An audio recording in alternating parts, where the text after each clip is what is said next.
lot of people know that you've done some work for like Jordan Belfort, Alex Jones, and you've helped people make millions of dollars with funnels. But I'd love to go deeper today and see, how you're helping your clients and what kind of insights you have for copywriters looking to take their career to the next level, and marketers in general too. Because the second you get hired is the second you can get fired. Because 90% of what keep the client is the communication. It's not your result. I've had it with clients where we absolutely crush for them, and then I lose the client because I didn't communicate properly on something. Like, we have a client where we made them $1.5 million with a VSL, okay? They didn't have the VSL before. And because I said something that was maybe a little bit aggressive inside of our Slack chat, they fired me and went with someone else. And it's like, oh, are they really that petty? Yes, absolutely. That is quite scary for most copywriters. It's not for the faint of heart. Every win you make is like, got me a week, got me 2 weeks, got me a month, got me 2 months, right? The idea that, oh, my clients really like me, so they'll keep me. Nope. You, as a beginner copywriter, you won't understand this because you haven't messed up enough. So you have to make all the mistakes and see what the problems are, so then you can prevent against them and you can create a hedge against those problems.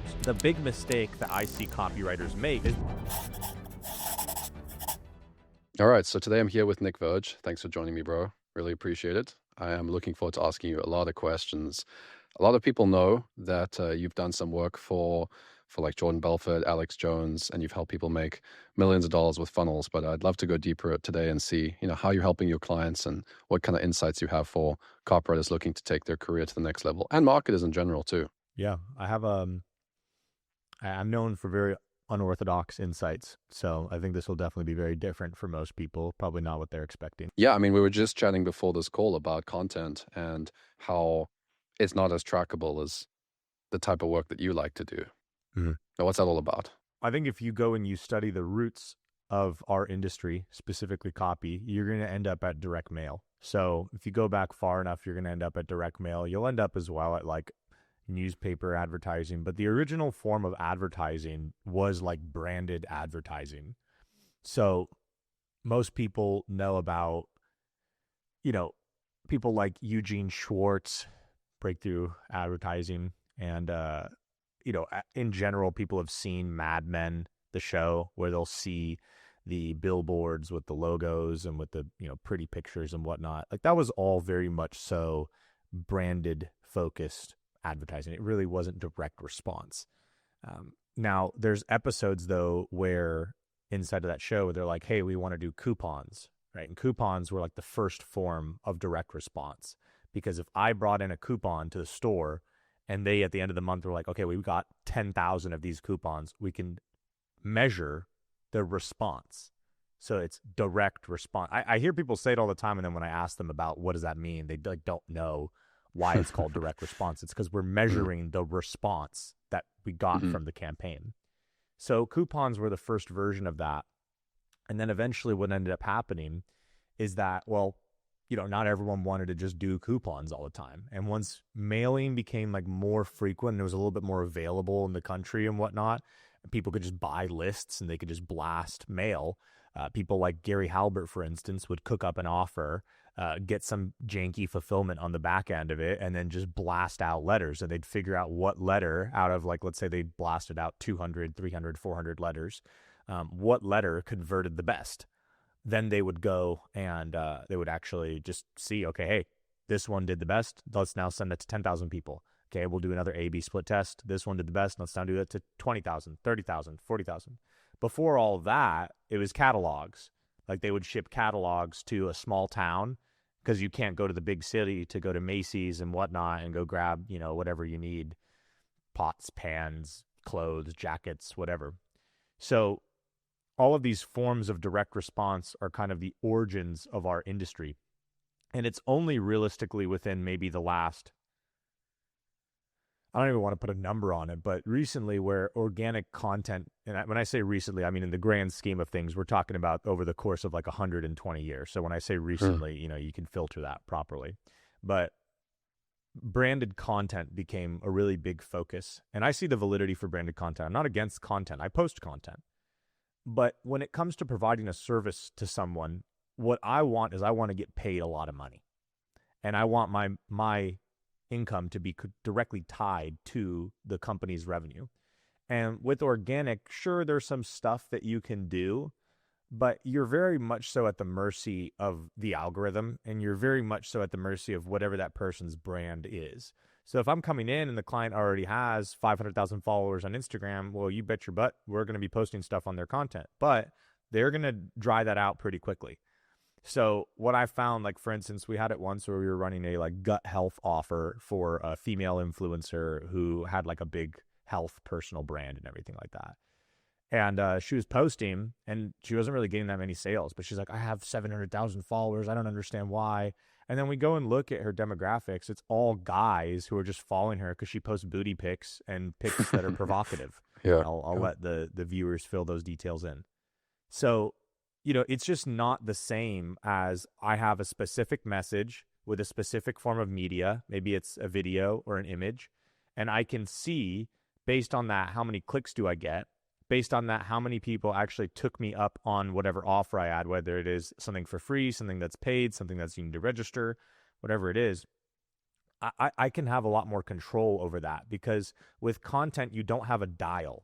I can't turn it up unless I get Andy Frisella and Gary Vee and Patrick Bet-David to promote me. You'll notice that all of the people at like the top of the content game, it's like this incestuous circle that they're in where everyone's promoting everyone, because that's the only way they can grow, is they have to like be buddy buddies with everyone, and they have to like go on their podcast and do that. And me personally, I don't want that for my brand, because I don't like a lot of people just in general. Like, I'm kind to people, but not enough to associate my brand with them. It's a good point. And in general, I just want to have more control over everything. And so with the clients that we work with, we'll consult on the messaging that'll go on their organic content. And we've seen a lot of success just helping them on consulting and just leaving it at that. But as far as it goes for like, what do we want to be responsible for? What do we want our income, our revenue to be tied to? I want it to be tied directly to cash collected.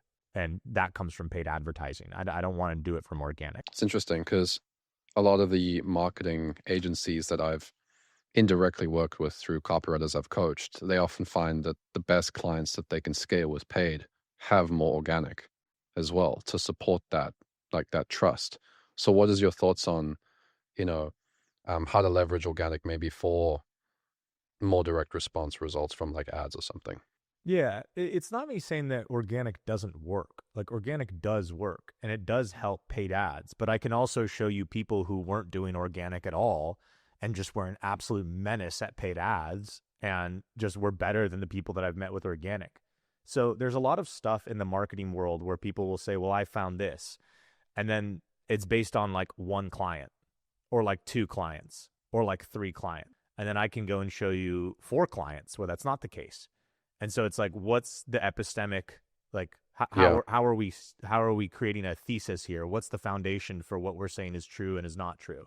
So you have to understand how to read data, because it's like, yeah, you got this client and they're in a group and they referred you to 3 people who are all kind of following the same playbook because they're all in a mastermind together. Of course, you're going to see similar results there. So I like organic in terms of the fact that, yes, it does help our paid ads. I just don't want to be responsible for it. Because now what I'm responsible for is whether or not the client feels good, whether they're going to show up properly on the ads, whether, you know what I mean? Like, I don't want to have to handle any of that stuff. So, we have a client right now that we're talking to tomorrow that we're going to propose a package to. She's got a great following online, but she's also really good at paid ads. And so it's like, I'd rather work with her than someone who's never done paid ads before and just does organic, because I guarantee you especially if it's a female creator, I guarantee you when you go into the metrics, majority of it is just guys who like to looky-loo on Instagram. It's not, 100% of a qualified audience. Whereas ads, I can be so specific, and then I can control how much I actually show the message to them. And I can just turn the dial up, and I can also go to adjacent audiences, and you're not penalized for it. So like, a lot of people don't talk about this, but with organic, when you are running a primarily organic brand and you want to go outside of what you normally post, what happens? Your audience is like, what is this? I don't like this, right? And they're just like, this is dumb, right? They get upset at you because like you broke your core values, which is just like, it's like Reddit tier behavior. It's just like the dumbest thing that you could possibly see. But with paid ads, nobody cares. That's their first time seeing you. You have access to the entire world, basically. Nobody cares. So I'm a bigger fan of my revenue for my company and how we get paid being tied to something I have more control over than something I don't have control over that also requires a lot of social norms. Like you'll notice some clients are like, oh, I don't want to post 5 times a day. I'm going to upset my audience. Whereas like I have a client where, hey, can we double the ad spend? Yep. See what I mean? So it's like it's very different in terms of what you're managing. I think that in the beginning phases when you're like first getting started in your career, just take what you can get. Right. So if someone needs help with organic and they want help with like captions, and they want help with that, and they want you to help with the organic side of things, just do it to get case studies across the line.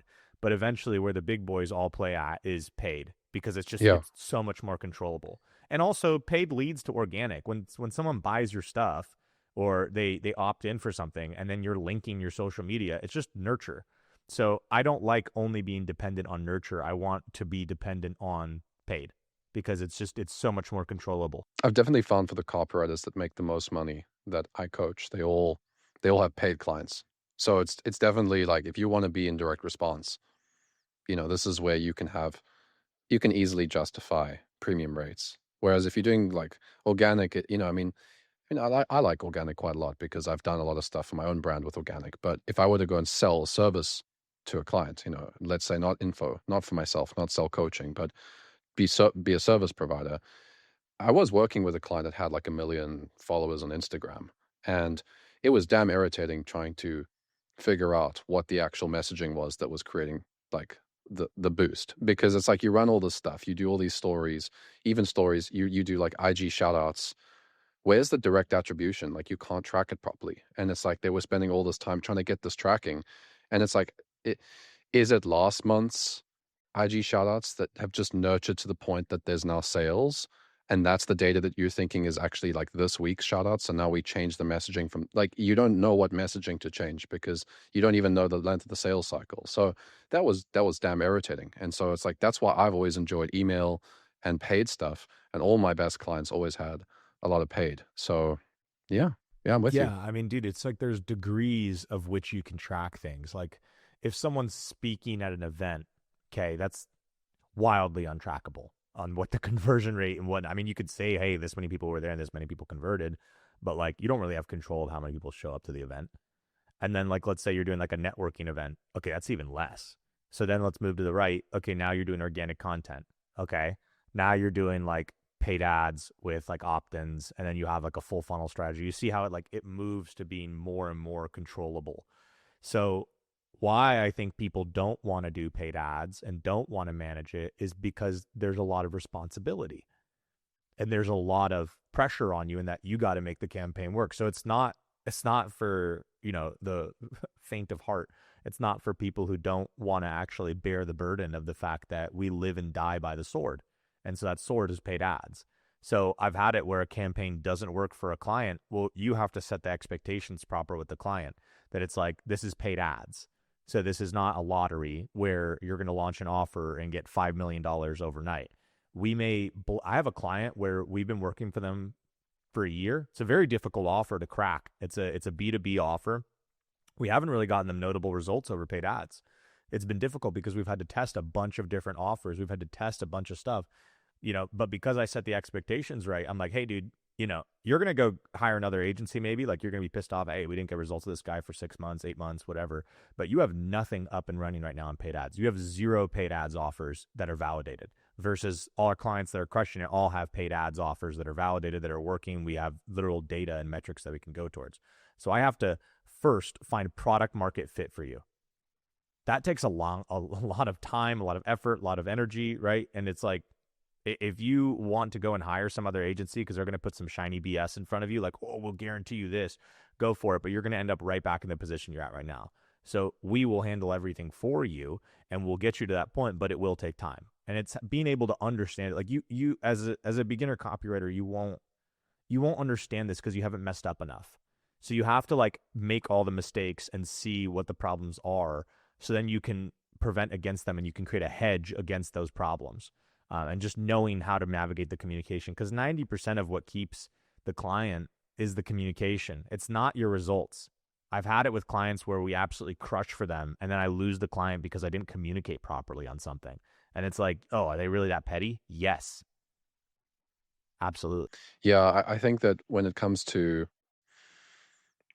spending a lot of money, especially watching your clients spend money on your creative or on the things that you're running for them, and they're spending thousands a day or tens of thousands, I guess it depends on the size of the client, that is quite scary for most copywriters. I found when I do ads, I'm actually less intimidated by ads because ads are very closely directed to the core marketing message, the core product market fit. Whereas with email and organic, it's actually almost more guessing. The way I find it Yeah. is like you're kind of like going off, you're trying to do spin-off ideas. Whereas with ads, it's half the ad could be the same body copy for like most of the ads, and then you just change the lead or something, or there's less guesswork, I would say. I think all the real guessing or the the theories that you're testing would come from that initial, figuring out what that offer looks like and how you're actually gonna, show it to the market and like how you're gonna approach that. What is part of the process that you guys go through? Because I know that you focus a lot on not just the copy, but also all the marketing systems that the business needs in place to really make that paid effort work. Like what kind of stuff do you start doing in the early phase to figure out product market fit, to figure out the big ideas that you want to put out in front of an audience? Just the general, like, perspective on all that. Yeah. Well, there's a concept that I really like called Haystack syndrome. And so this is what most business owners deal with. And when you listen to this, like for the first time, a lot of people are going to have clarity as to like what's going on with their clients. I don't see a lot of people talk about this. Haystack syndrome is essentially that metaphor of needle in the haystack. And so what you have whenever you come into any business is a lot of hay. There's a lot of hay and you got to find the few needles. So essentially what you have to focus on is what are the biggest points of leverage inside of this company that we can create that would immediately get them results. Because the second you get hired is the second you can get fired. So you have basically like every win you make is like, oh, got me a week, got me 2 weeks, got me a month, got me 2 months, right? And so with some clients, when you have more rapport and whatnot, it can extend a little bit longer and whatnot. But, the idea that, oh, my clients really like me, so they'll keep me. Nope. Because someone like me will come and then we just, can show them how we can handle so much more, cut their budget by, whatever half and less people. And then, we'll get them better results. And they're like, I like John, but I've literally seen it with clients. It's kind of weird. It's almost like, I hate to say it, but it's almost like dating or whatnot, or it's like they meet a guy who's like more successful and they're just like slowly start to like move out of the relationship and whatnot. Not saying that's every Hypogamous single girl. business client. Hypergamous business clients is very real. It's funny. Not saying that's the case for everyone. I'm not saying that's the case for all ladies, but it's definitely like something that you notice once you start working with bigger clients is they're looking for number one, first and foremost, the person who understands their business the best, and then the person they're most confident in. So what we do is we first come into a business and I figure out, okay, what are the main points of leverage? What are the main needles in the haystack? So I think what everyone wants to exist in is this reality where it's just cookie cutter. We come in, we do a low ticket ascension funnel, plug it in, bing, bang, boom, and then we're good to go. And you know what I've realized is all the guys who offer that for the most part are not doing that well. Like they maybe make a couple grand a month, they do okay, right? But as a whole, like their clients don't really get the best results. And more often than not, when they show a case study of like, this guy crushed, okay, 6 months later, where is it? And then the offer's no longer up. The page is a 404, right? So it's like what happened is that they're applying a static strategy that's low hanging fruit. And so when you go into a client's business and you're only looking for low hanging fruit and that's it, right? You're going to get them some quick wins, but then you're not really contributing to the overall growth of the business. So you are a liability at that point. You're not a long-term asset. And the sooner that you start to think about what you're providing to a client is you need to be a long-term asset, the sooner I think you're going to get to where you need to be as a marketer. Because everyone's like, I'm a copywriter. You should not want to stay as a copywriter, in my opinion, especially with what's going on with AI. It's only getting better and better. You should want to be a holistic marketing partner for your clients. The sooner you can understand that, I just think the better off you're going to be. Because there's this idea that like, yeah, sure, there's bigger direct response companies that want to hire copywriters, but how many of them are there? like in terms of people who actually understand direct response and actually understand copy, like I'll use VShred as an example. Like we're in talks with them on something. So like VShred, they understand that. But when I think about the last 30 businesses I've spoken to, they don't understand that. They don't understand that copy is the main thing. That's why, so our partnership firm, like what we do with companies, it's copy and systems. You have copy systems, which is funny. We talked about that before the call. But copy and systems, those are the only two things that matter. What's the quality of your copy? What's the quality of your marketing systems? If you have those two things dialed, like you can scale. So the 2 points of leverage are going to exist in those two areas, right? So the first thing that I look at is their copy, their messaging. So easy wins is just like, where are they making just the common messaging mistakes, right? Where is it just like difficult to understand?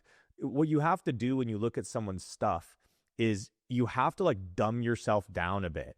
And people be like, no, like I'm dumb enough, right? Like I can, yeah, I've heard this before. I'm dumb enough. I can act as that. And it's just like, you shouldn't want to do that. I don't get why you would want to say that you're dumb. You should be intelligent and you can dumb yourself down as well. It's an argument I got in with someone a couple months ago over this, but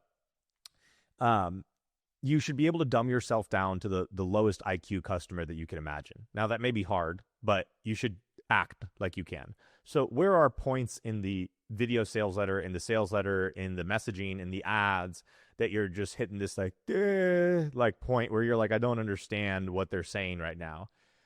Where are they using too big of language? Where are they tying in too many concepts? Where are there too many run-on sentences?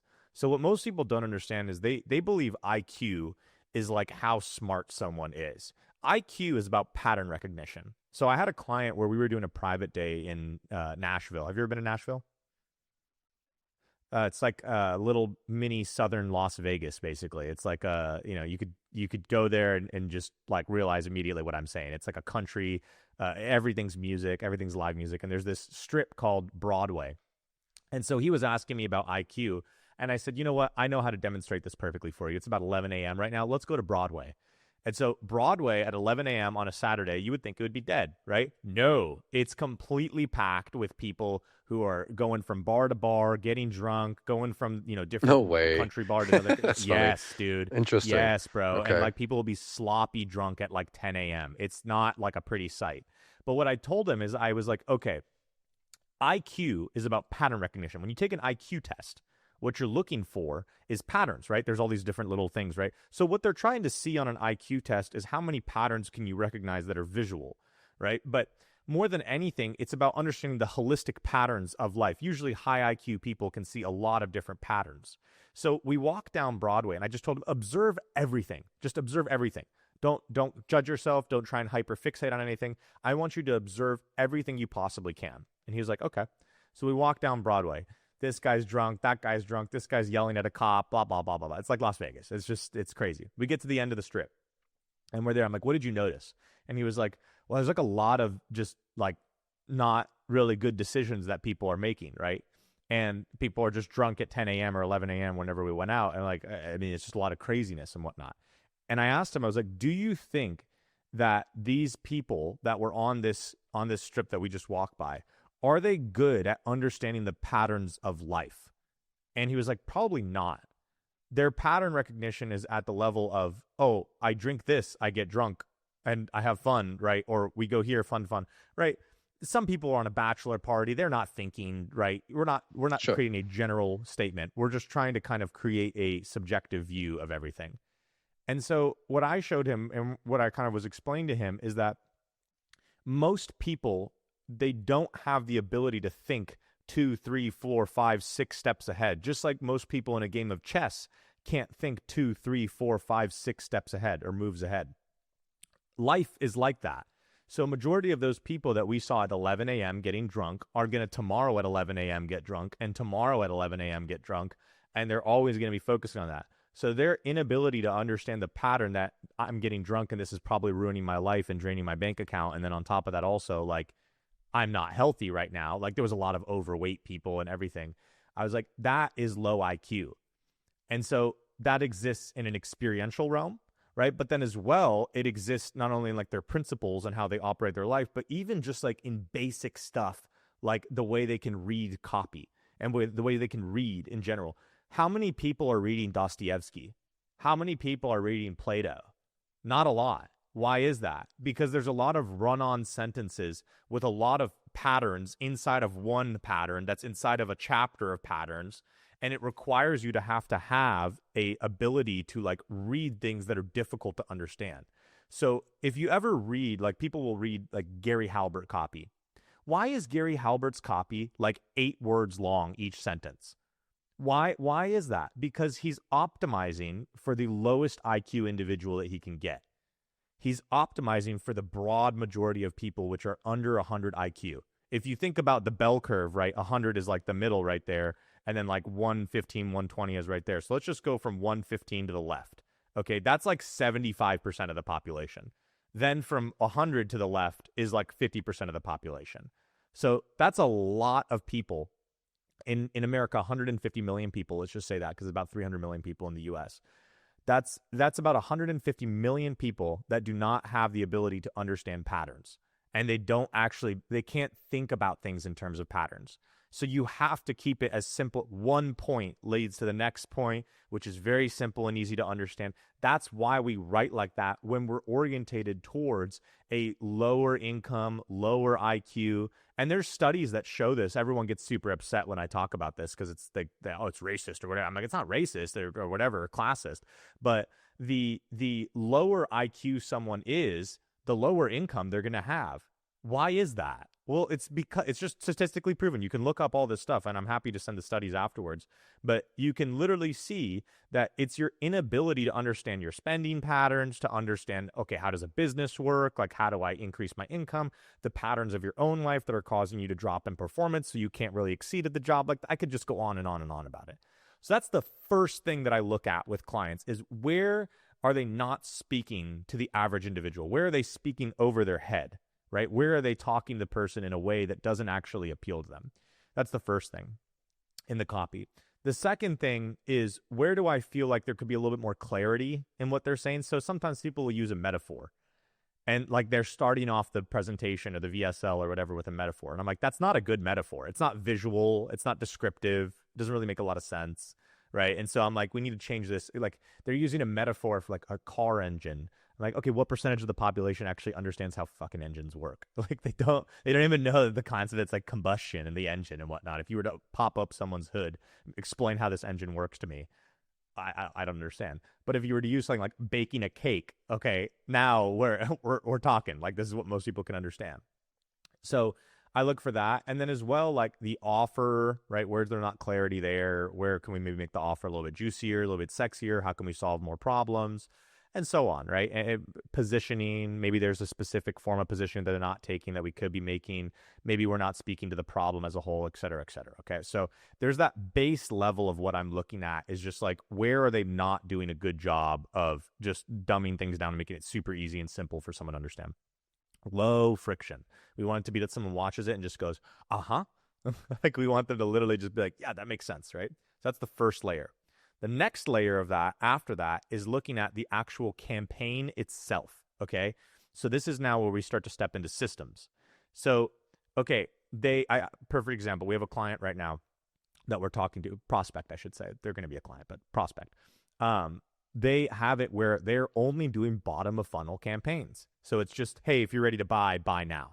There's no middle of funnel campaign to nurture them. There's no top of funnel campaign to really like bring in their attention. It's just $10,000 product, and they just send everyone to that. And they're like, hey, our cost per book call is really high. Yeah, no shit. It's like you are literally running to this percentage of the market, and the buying cycle is 12 months. And so you're getting people at the tail end of that, but then like you're not retargeting them.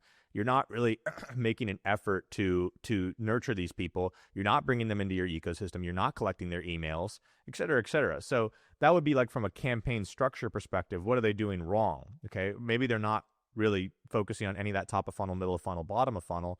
But also on top of that, maybe the messaging in the campaigns, going back to that first tier, maybe the messaging in the campaigns, they're running a bottom of funnel offer, but then they have top of funnel messaging.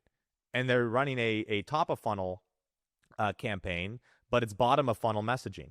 So the difference between the two is awareness level. So anyone who's read Breakthrough Advertising knows this, but you basically go from solution unaware, solution unaware. What is that? Solution unaware, problem unaware, solution unaware, brand unaware, product unaware. Then it goes to problem aware, solution unaware, so on and so forth. And then they move further into the awareness spectrum. So you have to understand that like levels 1, 2, and 3 are like the top of funnel. And then levels 3 and 4 are the middle of funnel. And then level 5 is the bottom of funnel.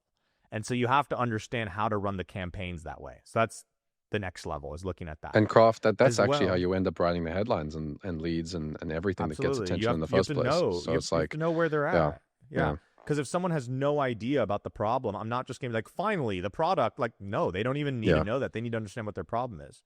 Then from there, what I'm looking at is like, okay, I have a good understanding of the copy.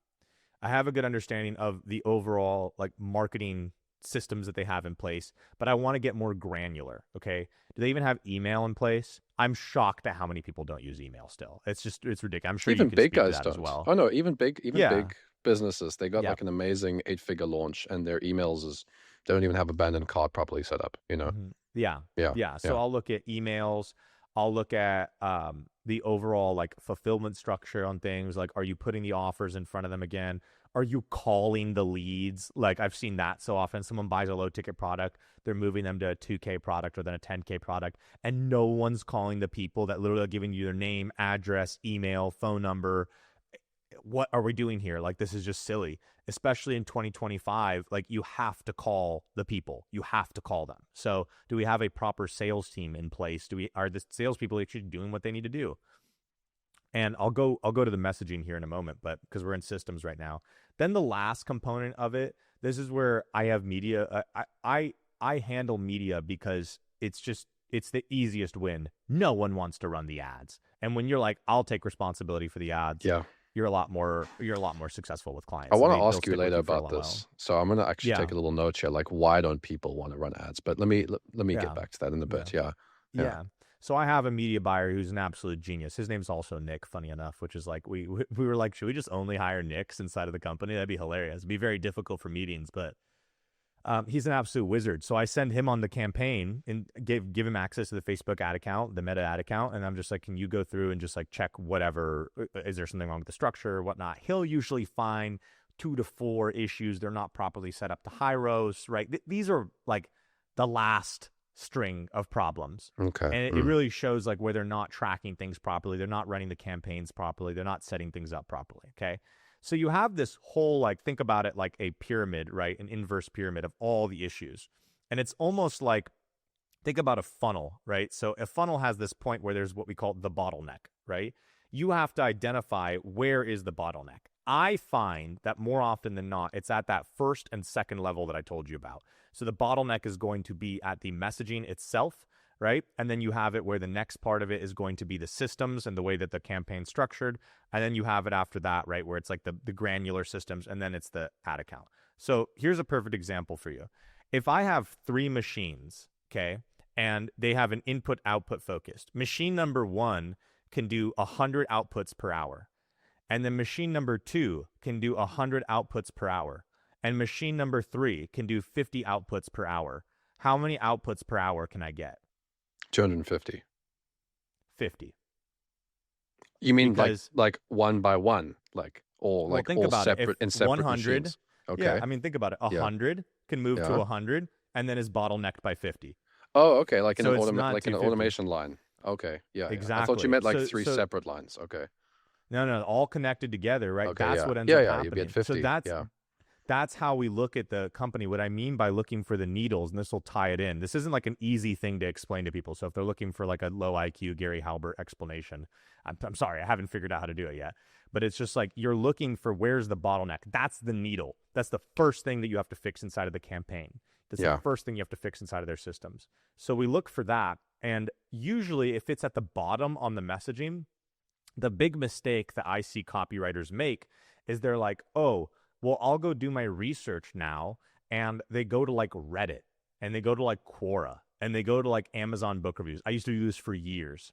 And they think this is where I should do my research. This is like copper level research. You want to be at gold tier standard research. So if someone hasn't bought the product, if someone hasn't put their credit card where their mouth is, because no one uses cash anymore, right? But it's like if someone hasn't used their credit card, put it in, bought the product, I don't want to take their opinion into account because everyone has an opinion.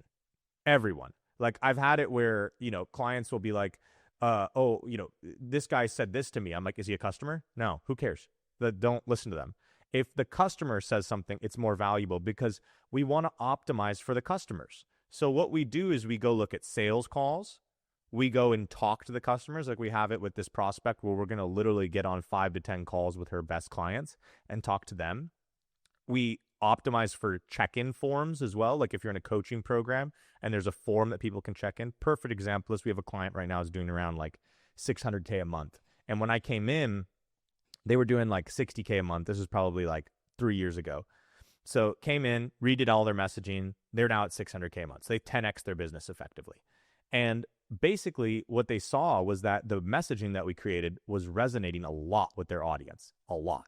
And so they started doing it where all of the exercises and everything was kind of orientated around the messaging. So when people checked in, the first module they had was like a diary entry thing. This is evil in terms of like how to get really, really good Market research. And yeah, so they would basically fill in this journal entry, like a type form of like how they're feeling, what the emotions are. And they were just like, use this as like your daily diary or whatnot. And so here we are now 2.5 years later, and we have 9,670 entries inside of this type form. And so what I do is I go through that, I process that with AI, and I get messaging buckets from it. And I'm able to see what are the consistent things that the buyers are saying, the people who have the money to purchase the stuff. Because the people who are on Reddit, I mean, I don't know if you've spent any time on Reddit, but it's like they're just perpetual complainers. So you're going to speak to those people and you're like going to attract those people, but they're not saying the same thing as the people who literally have just dropped $10,000 or $5,000 or $200, whatever it is. So you want to optimize for what the customers are saying.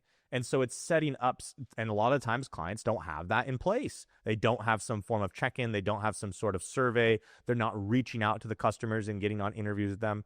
And, a perfect example is people be like, well, we run an e-com product. We can't do that. I'm like, have you tried? Because you'd be shocked if you just reach out to the customers and just say, hey, we'd love to get on with you, 10, 20-minute call and just hear your thoughts on the product and how it's helping you and what you would like better from our company. And like, do I need to give a gift card or coupon code? I'm like, no, you really don't. Like, people just want to be heard. So if you just reach out to them, schedule 10 to 20 of those calls, record all of them, get the transcripts, process them through AI, you will get way better data than if you spend hours on research. So that's how we fix that bottom tier problem, the main bottleneck I see, which is people's messaging. And then from there, everything else is it's just understanding systems and understanding where the inefficiencies are and how to fix them. So that's what I'm doing when I come into a company. It's a long-winded answer, but it's not easy. That's why we get paid the big bucks, because we solve big problems. We don't solve little problems. Like, I increase their open rate. Cool, man. That's great. That's a good entry-level thing to focus on. But revenue is what the companies care about. And revenue is a after effect of throughput of the marketing system and the sales team. And if it's not a sales team, then it's the actual product itself being sold. Yeah, I like it. And I think the thing that a lot of people need to take away from this for sure is that there's a lot of fundamentals that you're implementing just at you just don't skip any of the steps. And that's really what systems are all about, isn't it? It's like, you could say awareness levels. I mean, how many people throw that word around, and how many people actually use it? Like, they say, oh, I'm using awareness levels, we're talking to solution aware audience. And then I see that their subject line is a product subject line. So when we're talking copy, it's like they put the word of the offer in the title. Like, why are you doing that? If you told me that this offers solution aware, why aren't you coming up with a message that talks to people where they're at, if that's the email? And what you said about research as well, it's like, I do this. I'll reveal my secret. When I work with my private copywriting clients, one of the first things I put them through is, like, itemize exactly where you're at in your business, like kind of what you're struggling with, what are the goals, all the things that we're going to look at on a one-on-one call. But I've got all that information. I mean, all of my personal marketing research for the copywriting marketplace is all just 200, 300 private, questionnaires that I've, processed and like made sure that those guys, they shared what they were struggling with. I know what copywriters struggle with because it's exactly that. But it's simple. It's simple, but it's like how many people will do it? How many copywriters are going to get on the phone? You know, that's the Dude, thing. that's the metaphor for life. Yeah, this is what this is every area of life. So like a perfect example of this is like the gym. So I love the gym. I mean, it's like it's the perfect metaphor for life. So a lot of people will do all this fancy crap at the gym. They watch guys like Jeff Nippard and all these like science-based lifters, and they're doing all these just, I don't even know what to call it, but it's just dummy lifts. And they're like, oh, I'll change this protocol and I'll optimize this and I'm going to use this supplement and do all that. And it's like you're majoring in the minors. You're focused on the things that don't matter. The only things that matter in lifting is number one, the intensity of the lifts, staying consistent on a program for like 3 to 4 months before you change anything, and then nutrition and rest. That's it. There's really nothing else to it. If you did the most basic workout of like bench, squat, and then like some accessories and some like overhead press stuff and whatnot, and then you did it with very basic supplementation like creatine and protein powder, and then you got really good diet, you understood your macros and you hit those properly, and then you did proper recovery where you were resting and not working out 7 days a week like a madman. Because if you're not on gear and you don't have steroids, like you shouldn't be doing that. If you just did those 4 basic things, you would make more progress in 3 months than a year of doing all the other crap. So that applies as well to business. That applies, I think, to relationships. Like, for instance, I've seen this all the time where guys are like, oh, I need to take her on dates and I need to get her these things and I need to do all this stuff. But then it's like, you know, when their woman's problems pop up, right? They're going immediately into problem solving mode for the girl versus like, okay, how about you just sit with her and be like, oh, I'm really sorry that you're feeling that way. Like, how is this? Do you want to talk more about how this is affecting you? Do you need support right now? Or do you want feedback? Like, what do you need from me right now? Right? Like just being able to slow down. That's the basics, right? Of understanding communication. So everyone goes to these like little degrees of optimization in everything in life that's just like it's not necessary realistically until you're at the top Yeah, it's the top tier. 1%. Only when you're competing on those Exactly. little things and it actually starts to matter. And you'd be shocked how few clients you're going to get like that.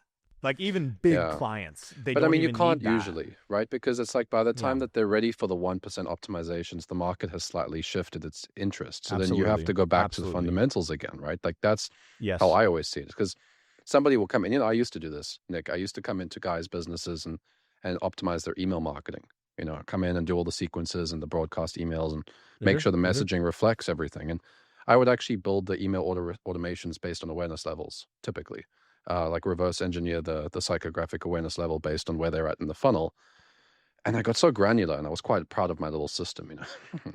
But what I found out, Yeah. yeah, I mean, you know, Yes. I liked it. You know, it gave me a little bit of an ego boost and like I enjoyed that Yeah, little, this is you so know, smart. Everything. yeah, you know, like we all go through that phase, right? I mean, and some people Absolutely. don't graduate from it, but you know, Yeah. I try my best to, you know, focus on the stuff that actually matters and get the client results Yeah. instead of just feeling good. So I would do it, right? Yeah. Okay, so I did it. And then what I found is every single time I'd sit there trying to optimize that last, let's say 10%, their funnel changes. Every single time I had the emails perfect, they're like, no, we've just added like We've AI launched a new offer. yeah, Yeah. or like we redid the webinar, there's the new mechanism. And I'm Yeah. like, so you gotta like, okay, so I gotta go Now I got to basically change 80 yeah, emails. 100%. yeah, Yeah. exactly. So that like that's what ended up happening for me is I kept having clients that would change the front end and that would never get Yeah. to finish the back end. And so then I was like, Mm. okay, so then we're looking at the wrong problem if we're trying to take everything to this perfect level. What we're actually looking at is we actually should, like you said, you go look for the needles or the levers that you can pull. And it's always about Yeah. finding the lever. It's not about taking things to 99% to 100% perfection. It's about Yeah. what's that number one biggest thing right now that's creating the bottleneck for everything. Fix that, Yeah. and then fix the next one, and fix the next one, and then it flows. One thing I wanted But to you have to quickly. know Oh yeah, how go to ahead. find those. That's the main thing. You have to Yeah. find them. You have to know what they are. And I think a lot of guys are like they don't realize though that experience is what trumps everything. So you have to have the experience to know what happens when you push this Jenga cube out, what pops out on the other side. So it's like I tell a lot of guys that, you know, you can't replace years of experience and falling on your face and making mistakes. I've lost clients. I've lost clients to a thing I said, not even to like performance. Like we have a client where we made them $1.5 million with a VSL. Okay. They didn't have the VSL before. The VSL is now cash collected $1.5 million. And because I said something that was maybe a little bit aggressive inside of our Slack chat, they fired me and went with someone else. And Oof. it's like, I should ask you what you that's said. oof. Ah, um, yeah. So basically, they were like asking me. They were like, "Oh, we're really wanting to hire for this position," and we're like, because I'd just done the project for them. It was like a done for you project versus like agency, and then they were considering who they're going to have run it. And I was like, yeah, I mean, I'm the most qualified to run it because I built it, right? And I understand how to run the system properly. And then afterwards, they're like, okay, well, we're still looking at a couple candidates. And I just told them, I was like, okay, I mean, like, hey, if you're considering other people, it's because I'm not a good fit, so I would just go with them over me.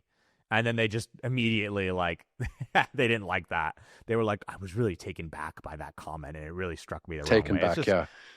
culture Culture, clash right culture, there. yeah, Yeah, yeah, yeah, yeah. yeah. But I think clients, like, clients at the same time, I mean, how do I say it? It's like, if you're a business owner, you're running an offer, okay? Unless you're an internet marketer and you've come from being a freelance marketer or something first, it's better to just like trust the marketing guys that come into the business to do the marketing side of things. Like, you live it every single day. You've done it for hundreds of businesses, and they might be so much more focused on fulfillment and on what they're up to.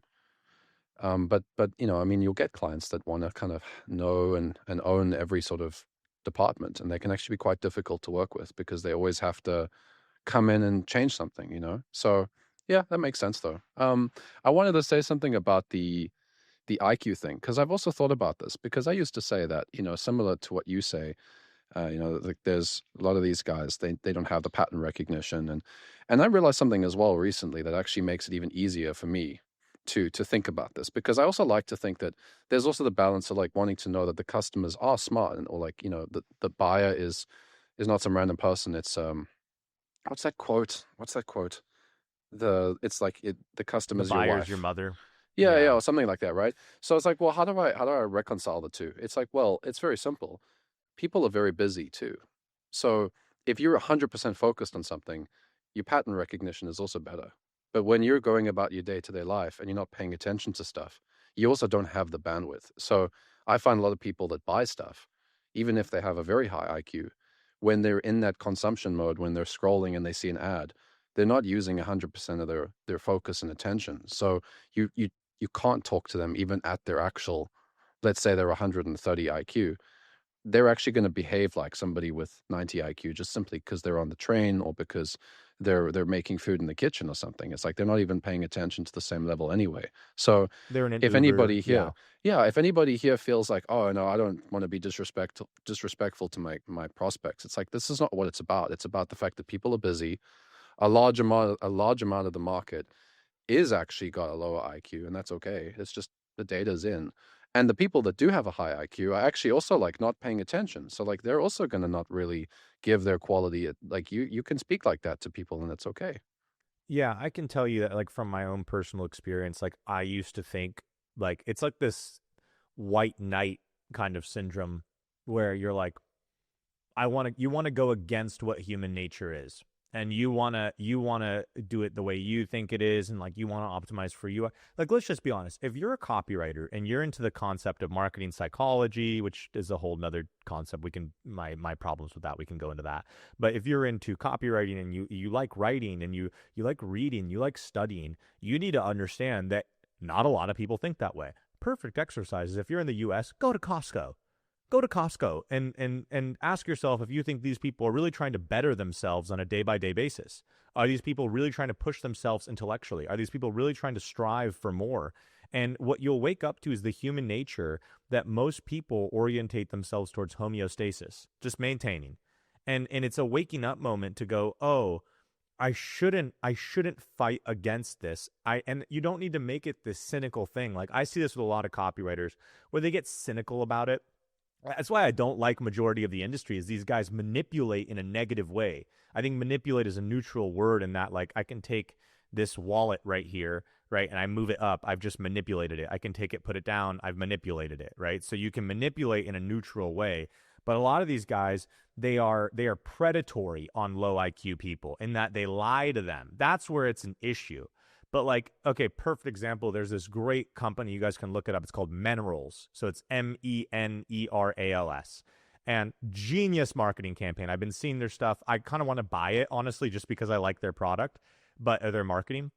But it's like, it's saying this isn't your mom's supplement, right? This is for men, not soy boys. And like, they know their audience. They're speaking to like the conservative male who's like, oh yeah, man. Who's like, they know who they're talking to. And it's not a complicated thing that they're selling, right? It's like minerals in pill form that's like really good for your body.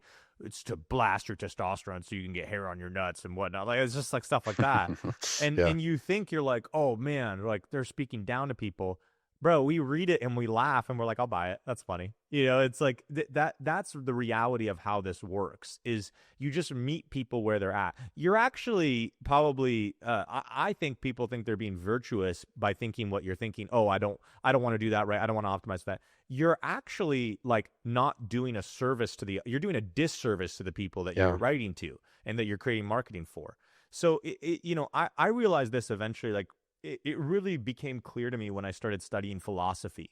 And I started to realize that like what Plato and Aristotle and Socrates were all talking about, like Plato said, man does not want to take on the burden of the mind. They don't want to take on the burden of the mind.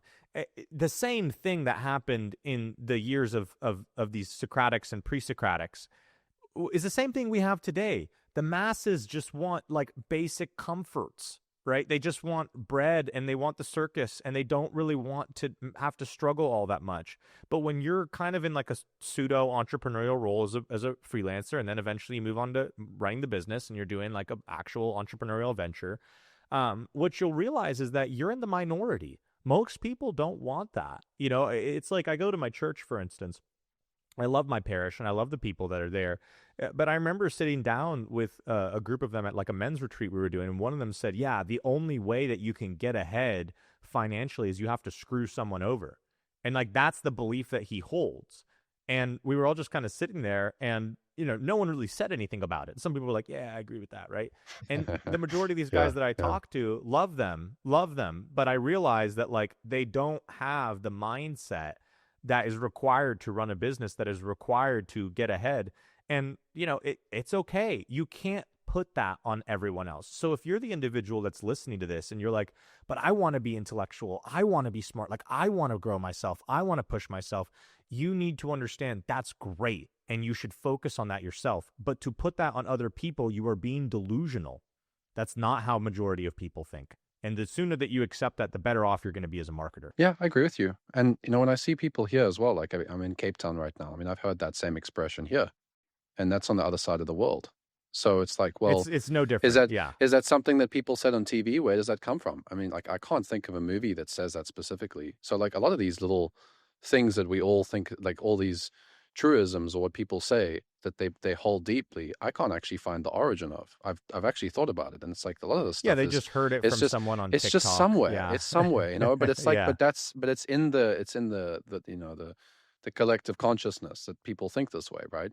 And if you're somebody that really wants to have more for yourself and create more for yourself, and I'm a big I like to create stuff. Like I like to express myself through creating things. I'm a creative person.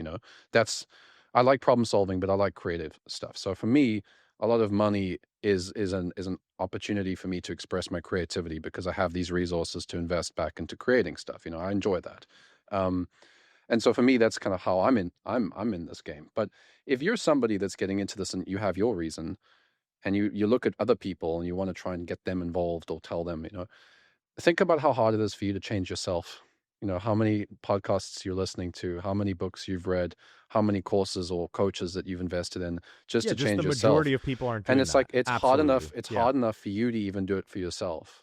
And now you're going to go and interfere with somebody else's free will to do what they want to do. I think it's just, I mean, let them do what you didn't need that. That's my thing. I always realize, like, every single person I've talked to that has done something in this space that they're proud of, nobody needed to actually convince them to get into this. They were looking. You know what I mean? They were looking, whether they came in through some BizOp course, whether they found it by themselves.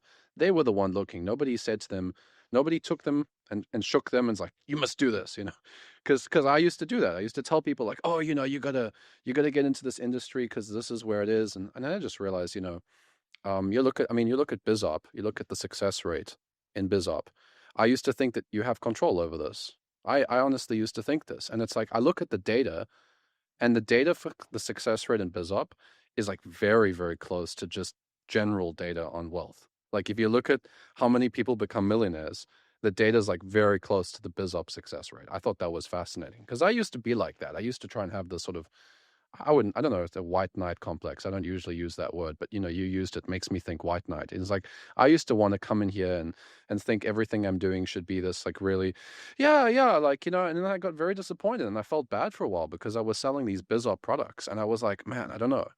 And then I just realized, you know what? It's not actually the change that you create is you cannot like change the data set of human beings. That's the way they want to operate. All you can do is target the people that you're actually targeting. If you're in BizOp, for example, and there's some guys they'll blame the customer or whatever. But anyway, I think that a lot of copywriters actually, this is the kind of stuff what we're talking about now. I think this inner stuff is the reason why a lot of them don't make 10, 20, 30K, because they come up with all these sort of like they moralize the money making, they moralize the service that they're doing, and they turn it into something that where it's really not appropriate. It's like we're talking about a funnel, we're talking about optimizing messaging, we're talking about selling a product that's already working. You got to double down there and just fix the stuff that's like creating the constraints in the business. Oh no, this business is not exactly aligned with what I want for my career. I want to be a ads guy in only the health niche, or this and that niche. And it's like you're creating all this stuff that gets you stuck. Yeah. I mean, here's my thoughts on that, man. I mean, like, I don't think a lot of, I think in general, the population, but even coming down to copywriters, people who are like trying to start their own agency, people who are starting their own business, I don't think they actually know how to think. And this is kind of what is a big waking up point for most people, is asking yourself the question, why do I believe what I believe? And then actually being able to attack your own position. So most people are just in a perpetual like self-confirmation loop. And so they just want to confirm themselves because, like I said with Plato's quote, the labor of the mind is the ability to challenge oneself. So if you study philosophy, actual philosophy, I'm not talking about like low-tier Jordan Peterson stuff, because there's a million and one issues with how he goes about setting things up. Like I should just clip that. learn, I should just clip that without yeah, context and post that as a short. yeah, Like I'm let's get sure people will everybody love that. upset. Yeah. Yeah, I mean, everyone wants to slurp Jordan Peterson. They're like, oh, he's so smart. He's this. Majority of Jordan Peterson's claims are based on Jungian psychology. And okay, well then let's look at the presuppositions that you walk into when you believe Jung. Jung, at the end of his life, lost his mind. Jung was literally carving like things, I think it was like fish into stone. He was out of his mind at the end of his life. Majority of his books as well, and it's so funny, I see people talk about Jungian psychology and then they've never actually read any books from Carl Jung. They just base it off of like YouTube lectures.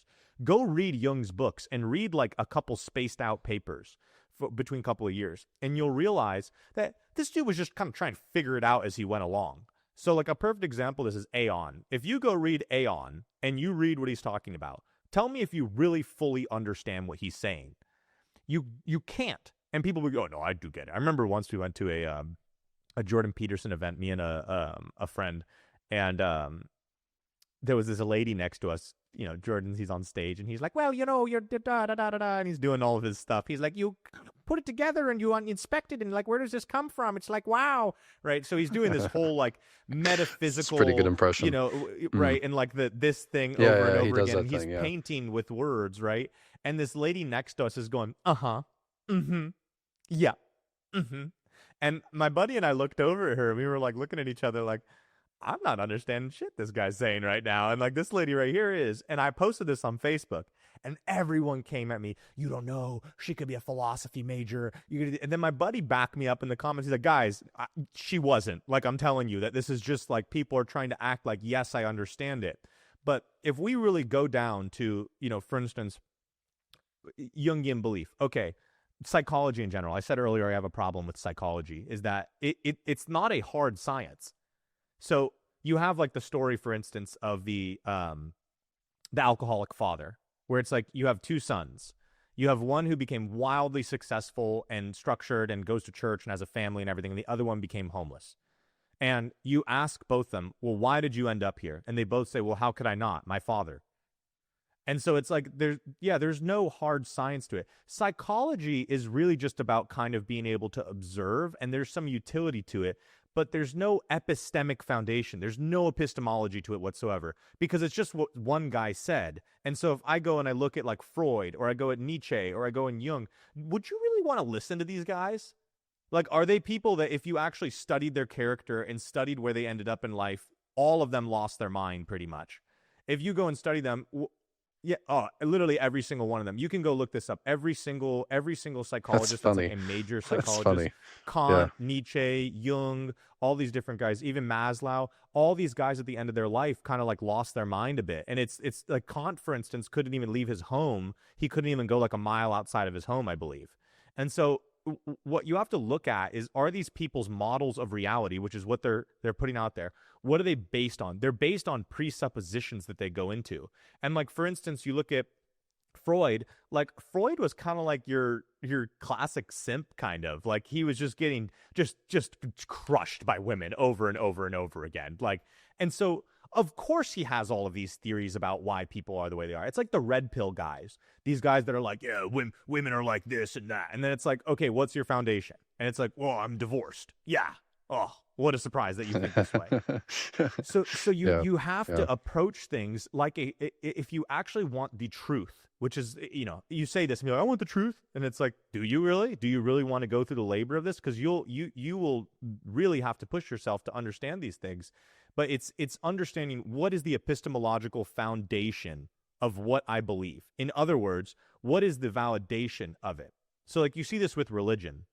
So a lot of people will like, well, I'm Christian.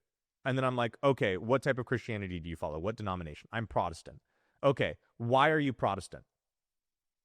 And then it's just silence. And they're like, well, because Jesus Christ is king. That doesn't mean that you're Protestant. Why are you Protestant? Why are you non-denominational? And they can't give you an answer because they, again, just like how we were talking about earlier, people just kind of repeat things that they hear online, right? They're not really thinking through it. Versus if you actually go and do your research and you understand how the church was formed and you understand how the actual like original ecumenical councils actually started, you understand how we actually started the church, where the church came from, how we started the doctrines, how we went about it, why Roman Catholicism split, how pretty much every denomination of Christianity is kind of like a offspring of Catholicism, Roman Catholicism, and that Orthodoxy is pretty much like the only one who really didn't change the original, doctrines that we set in place. Well, then it becomes, okay, well, what are you following? And then, oh, I'm Catholic. Why are you Catholic? Well, because we need to have the Pope. Why? And then you realize most people don't go down 2, 3, 4, 5 layers of why. So perfect, for instance, let's now because we're going kind of high metaphysics, let's go into like more theology than anything, but like let's now go into like granular day to day. Okay. Client, I need a low ticket ascension funnel. Why? Well, I've just been seeing other people do it. Okay, so now, that's basically why. So I'll explain this at like a level that maybe people can take something tactical from this. Okay, so when you're in debate, what you have to do is identify the position that someone has. So there's really only 3 positions that people can take on. Okay, and I don't have a master's in philosophy, so there may be someone who knows way more about this than me. But you can go and look up what I'm talking about. They are either going to take an empiricism position, meaning what is observable. They're going to take a rational position, which means what is based on principles, or they are going to take a mechanism position, which means based on process. So these are the original 3 pre-Socratics that most people know about: Thales, Anaximander, Anaximenes. These are the main ones that kind of like kicked off philosophy. What was the first one again? You say the first one is based on observation, right? So that one would be empiricism. Okay, so observation, instance, then principles and process. Okay. Yeah, well, observation, so it's empiricism, rationalism, and then from there, mechanism. Mechanism. So okay. what do all copywriters write? Unique mechanism. So they explain everything with a unique mechanism. Well, if you start to understand human nature, you realize that 80% of women are, I'm using a Pareto principle here, so 80-20. 80% of women fall into the empiricism category, whereas 20% will fall into rationalism or into mechanism. So if you're writing an offer for women and you're using mechanism and rational, like principles, rationalism, well, you're just cutting out 80% of the market. And so it's like, that's not how women think. Women think based off of what they're observing. This is so good. whenever you're talking to a client, they say, oh, well, I need a low ticket ascension funnel. You have to identify the position. And I don't mean to just go into like let's get into there, let's get into debate with them. No, but this is important to understand why someone has the thought, so you can understand how to not, I'd say attack, but it's not really attack, but it's how to kind of poke holes in the thoughts so they can see it. So they say, I need a low ticket ascension funnel. And you're like, why do you believe that? Well, I've been seeing these ads for it and I just see everyone doing it. Empiricism. Okay. Have you been able to see their back end though on what's happening after that? No. Well, have you seen like kind of the ascension processes that these guys have, and that they also, a lot of them are selling like a biz op on the side of it, and that on top of that they have like a long nurture cycle on it? No, I'm not seeing that. Well, okay. Well, have you observed that? And so you're speaking in empiricism. You're asking about you're talking about observations back to you them, go into that. You have to break apart the argument from an empirical That's good. perspective. I like that. What are they observing? So then from there you can go into, okay, well, so we've established that we haven't really seen that, but are you aware of like the mechanism of how these work, in that we have to do a low ticket product. We have to first come up with that product. Then we need an upsell. So we need to have an upsell that goes into that. And then we have and you go all this, like, this is realistically a 3 to 6 month project. And right now you have a funnel that's working and we can optimize, that's already here. We're now over on rational. So it's like, this principle that I'm focused on is that, why don't we optimize what's already working? And then on the back end, if you'd like to build something like this out, I can quote you separate for that, but we have to focus on this right here. So what you'll see is that most people don't know why they believe what they believe. In a business context, in a fitness context, in a relational concept or context, in every area of their life, they have these beliefs that they haven't thoroughly examined, attacked, and defended. Perfect example of this is the transcendental argument for God. Are you familiar with TAG? And this is transcendental argument for God, right? Yeah.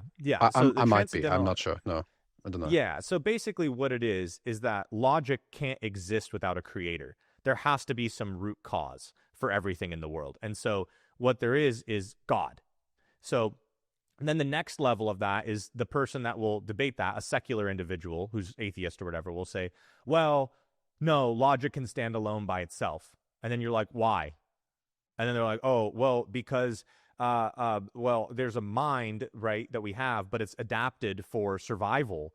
And so, we have to take into account that the people who are able to have the best level of logic survive. That's not true. That's definitely not true today. Go to Costco. Like, that's my go-to statement there, is go to Costco. Tell me if you think go to Costco, true. man. Yeah. So maybe that existed in the year 2 or something like that, but that definitely doesn't exist in 2025. So you start to go into this, like, why are people atheist? And eventually what you arrive at is a stalemate of, they have a foundational belief that is based on what?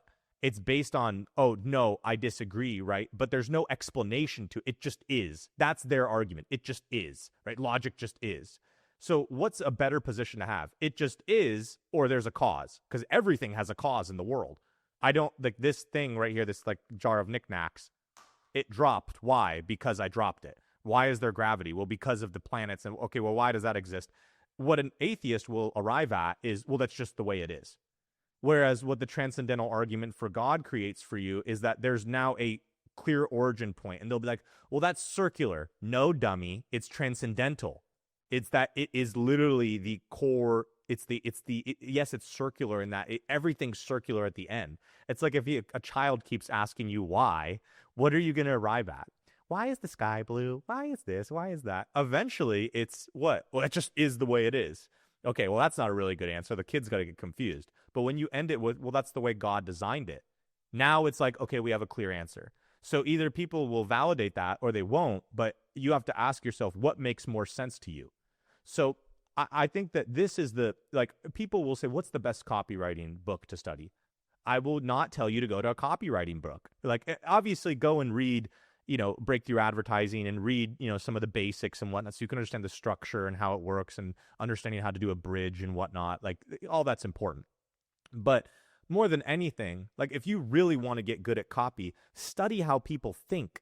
Study why you believe what you believe, because I can go into any offer and beat the control. And the reason why is because I just look at the position they're taking. Perfect example of this. I was looking at one of these clients. They're like a 9-figure company in the health space, and they're absolutely crushing it. And they want me to come in and beat their VSL control. And I go and look at their argument. Because a VSL is an argument why you should buy my product. And I go and look at it, and it's like what I was saying earlier. They are taking a rationalism and a mechanism perspective. And it's like, okay, but you're not, and we looked at their VSL. So they have in the beginning this like big opening line about like the current state of like GLP-1s and like Ozempic and whatnot. And they're talking about how, oh, you see all these celebrities using this and whatnot, and you're seeing people lose weight, but like you don't know that there's a lot of like unproven trials and people are having all these health complications pop up. And their retention in that first couple of minutes when they're talking about that is absurd. It's logic based. It's logic heavy. No. It's not. It's that it's empiricism based. It's observed, right? You're seeing this. That's the language they're using. So their retention rate was literally like they're losing maybe 10% of the audience, which is very impressive. So they kept for a lot of people. Okay. Yeah.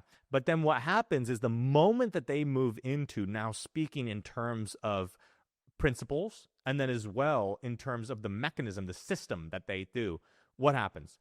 Boom. Just immediately goes down from like 80-90% to like 30-20%. Why is that? Well, it's because that's not how women think. That's not how they think. You're literally trying to insert like a box into a circle. It doesn't like that's not how it works. So what you would do is I was like, you need to focus on the observable language, right? Here's what you see, right? And then on top of that, right, you're seeing your friends. Some are going to yoga, some are going here, some are going there. And you maybe are trying it for a couple weeks at a time here and there, but you're not really seeing results. And you're trying to actually lose weight, right? You're doing the diets, you're trying to eat clean, right? But something's not clicking. What if there was something that you weren't really fully aware of yet, but that simply implementing this way of living, this way of running your life with your fitness got you better results? And it wasn't something that you had to wait 6 months or 12 months for, but something that you could see actually pretty quickly just by implementing very, very simple steps into your day-to-day routine, things that you could do on a daily basis. You wake up, and so notice how everything I'm saying is all like dimensionalized. observe. Yeah. Exactly. That's how women think. Versus if I were to go towards men, I would go 100% into principles and into mechanism, because that's how they think. That's how men think. We need, even just go back to the year 5. Okay. We're in villages and whatnot. So we're in the year 5. Okay. So we have a group of women. We have a group of men. Okay. The men have to do what? We got to go hunt and kill something. Okay. So let's just imagine this is the first time we have to go hunt and kill something. All right. That didn't work. We didn't kill the moose. Ah, shit. Okay. So what do? We need to develop a better system for hunting. But also, we need to hunt together as a unit, because we're more effective when there's like 5 to 10 of us than if there's one of us. So we need to learn how to hunt together as a unit. Okay, we've now gotten the hunting component down. But now what's happening is that our tribe is getting attacked while we're hunting by the other tribe. So we have to go and we need to create a perimeter around our village. And so half the company needs to be half of the village needs to be out hunting, and half them need to stay, and we need to have a constant perimeter around our village. Okay, we need to build up walls. Okay, now we have walls. Okay, now that we have walls and we have a consistent stream of food and we have this where we're taken care of, now what's happening is the men are actually, well, I am top hunter and I killed moose today, so I am village leader. No, I killed moose today, so I am village leader, right? So now it's like, who's the village leader? Okay, so we need to have a village leader. Well, how do we determine what a good village leader is? How do we know whether or not they should actually be the leader of the village itself? Well, what we arrive to is like, okay, well, he needs to govern by what? Principles. And so then we start creating this philosopher king idea, and you create tyrannical kings. I'm like, we're not doing that again. Let's kill that guy. And so we go and do that, right? And so that's men. So what did we do? We created principles and we created systems, and we follow these principles and these systems so that we were repeatable and we could get the result. Let's go to women. What were women doing during this time? Okay, we need to figure out what blueberries are not poisonous and what blueberries are poisonous, right? Those blueberries are poisonous right there. When John ate them, he died. Okay, but these blueberries right here, they're clean. Okay, cool. Hey, she gave birth to the baby, but because we didn't like clean the baby afterwards, what ended up happening is the baby got really sick and the baby died. Hey, this point in the river does not have a really good stream of water, so we can't collect the water from here. But when we go further down to the river, there's more of a stream. So we actually have to walk over here, but we also need someone to take care of the kids. Okay, so I'm not saying that it's 100% in every direction. Men do need to think in what's observable. I killed this moose, but because we didn't take it back right away, the wolves got it. Okay, well, that's empiricism, right? They could observe that, right? It's an 80-20 thing. But what are people hardwired towards? They're going to be hardwired towards certain things. So everything that I'm explaining, people will be like, what does this have to do with copywriting? And what does this have to do with marketing? Everything. Because you start to see why people make the decisions that they do. More importantly, you start to see why you make the decisions that you do. Why are you thinking that you should live in the city that you live in? Why are you thinking that you believe what you believe? Why are you thinking that what you're doing right now for client outreach is the best way to do it? Why? So on and so forth. If you can learn how to straw man a position and how to steel man a position and how to actually debate back and forth with yourself, you will very quickly be able to arrive at proper conclusions. Great book on this that I think more people should read is called The Road Less Stupid. And so what this book Nice talks title. about, I'll give you the summary. It's a great title, right?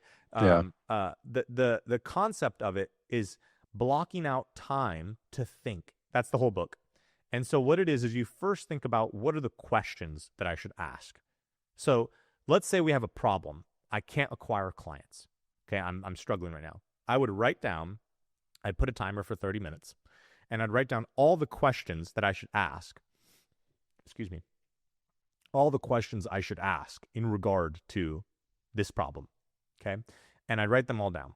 And then from there, I would pick one question. And then I would set a timer for 60 minutes. And I would give as many answers as I can to that problem. And then from there, at the end, I would look at all the answers I gave. And I would be like, okay, which ones are the best ones? I believe this one, this one, this one. Then I would ask myself, why do I believe that? Do I have an actual epistemic, do I have an actual foundation for what I believe? Or is it just hearsay? And, this is what I believe. So when you learn the different positions that people can take, when you learn the understanding of why people believe what they believe, when you understand why you believe what you start to see is for the first time, you can kind of see the delusion that most people are in. And that's a powerful, powerful place to be in because you'll realize that most people don't do this. Go to Costco. This is what you're going to see is just most people don't think thoroughly. But this is why so many people end up in bad positions. What do they say? I just wasn't thinking it through. I just made a bad decision. Had you really thought that heroin was not a good idea, you probably wouldn't have done it, right? But they weren't thinking. They were basing it off of, well, this is how I feel and I want to do it, right? So that's just kind of my belief is that if you really want to get good at marketing, it's not about understanding all the little tiny okay, say this, say that. It's really about being able to come into a business, understand what is the stance that the customer has or the client has. What's their position? I want to do this, this, and this. Is the position good or not? Sometimes it just is, and the data is that they're making $1 million a month. So it's yeah, we're not going to argue with that, right? But if they're like, oh, we want to do this, but we're stuck at $60K a month, and we can't break past this ceiling, there is a problem with their position. Being able to identify problems in people's positions is a superpower, but it requires the labor of the mind. So I have a presentation I'm giving in Florida next month, and I don't think anyone from there will watch this. But essentially, what I'm going to say is I'm going to give them some AI tools, and I'm going to show them how I'm using AI. But at the end, I'm going to be like, my top secret, number one, no one talks about this. This is the best form of how to get really good at AI, and no one talks about it. And they're going to be like, oh, I really want to know about this, right? And at the end, the tool is going to be learn how to think, motherfucker. Yeah, let's go. Learn Nice. how to Nice. think. Because when you can understand how to think and you can understand how to articulate yourself, there's definitely going to be some younger guys that are watching this that are going to listen to how I'm articulating myself, and they're going to be like, wow, I want to learn how to talk like that. I want to have that stream of consciousness. I want to be able to do that. Well, you don't get that by not learning. If you listen to calls from me from 2017, I was an idiot. I had no idea what I believed. There was no ability to really articulate myself in any meaningful way. And so that starts with knowledge. and understanding how to move knowledge to understanding through experience, and then eventually over time acquiring wisdom. And all these things really stem from studying the people who know a lot more than you. Plato knows a lot more than you. Jesus knows a lot more than you. Study these people that are filled with wisdom, and you'll just see that you start to understand the world from a different perspective. The biggest marketing hack is understanding the way things are, not how they appear to be. And if you could see that, like your ability to prompt, your ability to come up with angles, your ability, oh my goodness, dude, like you're ahead of the curve. Because think about it, like the dilemma now is not, can you write copy or not? AI can write pretty dang good copy. The dilemma is, can you think properly about the concept, about the business, about the offer, about the audience? Can you think properly about them? So I tell all my guys that come to me and are asking me for advice, like, number one thing you should be doing at all times is you should be really intellectually challenging yourself at all times. You should be pushing yourself physically. You should be pushing yourself mentally. Stay away from anyone that pushes you towards like short-term vices and whatnot. Stay away from your friends that are drinking. Stay away from friends that are smoking. Focus all of your time and energy on becoming as smart as you possibly can, because all those vices, they just push you away from your connection to God. They block his grace from coming into your life. And his grace is what fuels your knowledge and your understanding and your wisdom. So that's kind of my thesis on what most people are missing nowadays. I know that was a ramble, but yeah. No, I think it's very useful. I think people need to look at what they're doing and what they're investing their time into, because a lot of this stuff is a muscle. I mean, you talk about IQ as a form of pattern recognition. This is the first time I've heard it expressed that way. But the more I think about intelligence and people problem solving, it is really just a muscle, like going to the gym. Like you might be able to you might be able to improve your ability to see patterns if you just do more of that type of pattern. Like if I took 100 IQ tests, I probably would improve my IQ just from taking the test, because I would start to see those patterns. So is intelligence really this like static thing where it's like it cannot change? It's like, well, I don't think so. I haven't seen that in my own personal experience. I always see that the more I've spent time developing skills, the more I would see things I didn't see previously. I would see I'd be able to connect dots that I didn't previously connect.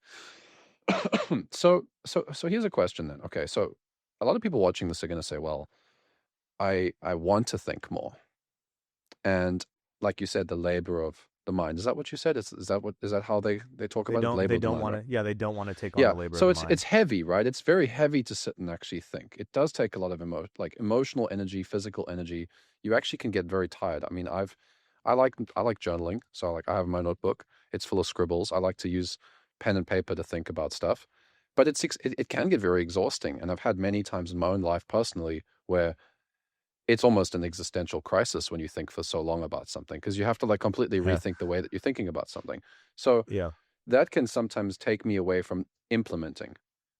And you've been able to, have that fine balance, I think, from what I've seen from what you've been able to accomplish in business and marketing. It's like you can allocate enough time to developing your mind to think critically, but not to the extent where you sit there. Like some guys, they'll sit there and they'll just sit and think all the time, and they won't actually take any action afterwards. What would you say to those guys that like they will love this conversation? They will watch this. They will be like, yeah, and they're like, more. and and then they're going to go sit there, and then they're not going to do anything to get any clients, or they're going to just, they're going to overthink their way out of doing anything. What would you say to those guys? I would say you're not thinking properly. I would say that if you're actually thinking about what are you doing, like is your goal to think, or is your goal to get results?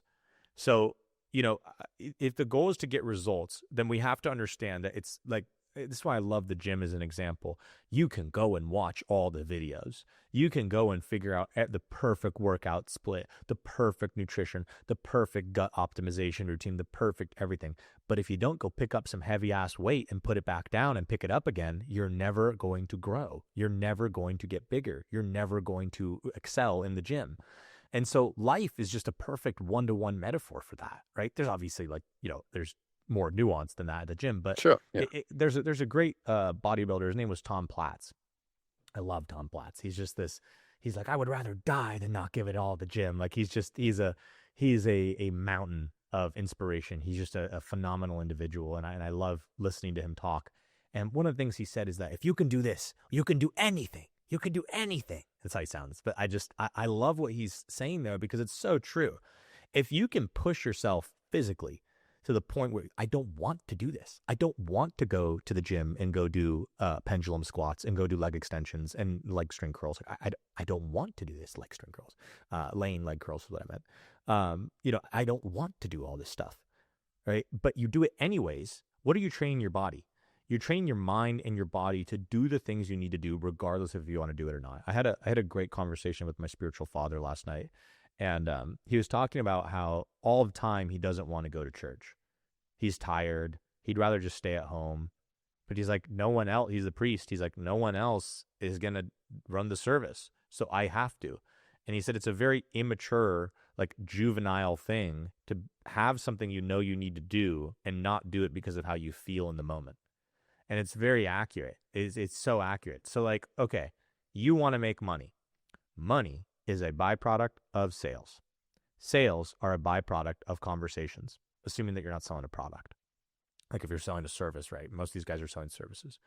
Just go have more conversations. If you just made your quota of that, like that's the metric you're tracking, how many conversations did I have today with other marketers, with other business owners, how many events did I go to, whatnot. You do that for 6 months straight, and then you're just going to have more business than you know what to do with, because everyone needs our services. Now, assuming that you don't just like, I do email copy and that's it, right? Like that may take a little bit longer. But if you can offer holistic services and understand how to really, really offer a useful service to someone, dude, it's so often I'll talk with business owners, and their number one problem is we don't have enough customers.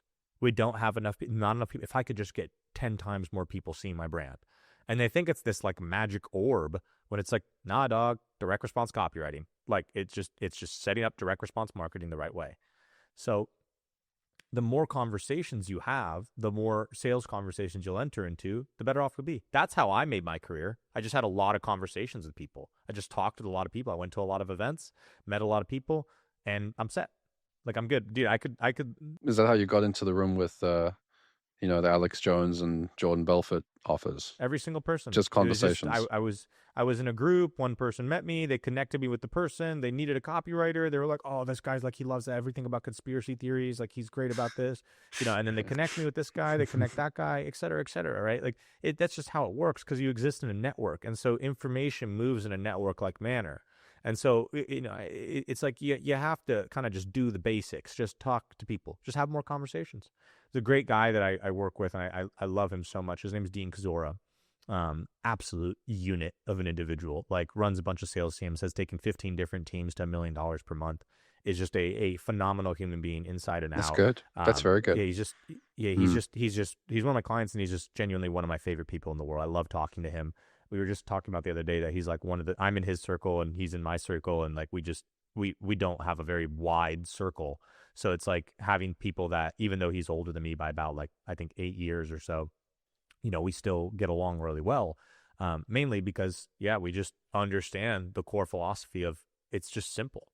Like you just have to talk to people. So yes, make time to think. But at the same time, like I said, you can't get big unless you pick up some damn weight. Like there's this very simple stuff. We talked about this at the beginning. What are the basics? Most people over-optimize for how do I get the right cold email system to be able to get, the 0.2% increase and then be able to get the subject line automation and whatnot. And it's like, dog, I legit have landed clients sending them an email with the subject line, "I'm up at night thinking about you." And then I just wrote out an email, be like, "I saw your ad. I was laying in bed. I thought it was great. And I have some ideas on how I could boost your guys' CVR. Like, do you want to go and have a conversation?" And most of the time they just see that and they're like, "What?" And they open it and then they're like, "Oh yeah, send me over what you're thinking." Right. So if you just optimize for that, I'm going to enter into as many conversations as possible. And if you just make it really that dummy simple, you'll succeed. But where most people go wrong is they're like over analyzing everything, right? They're worrying about their potential and whatnot.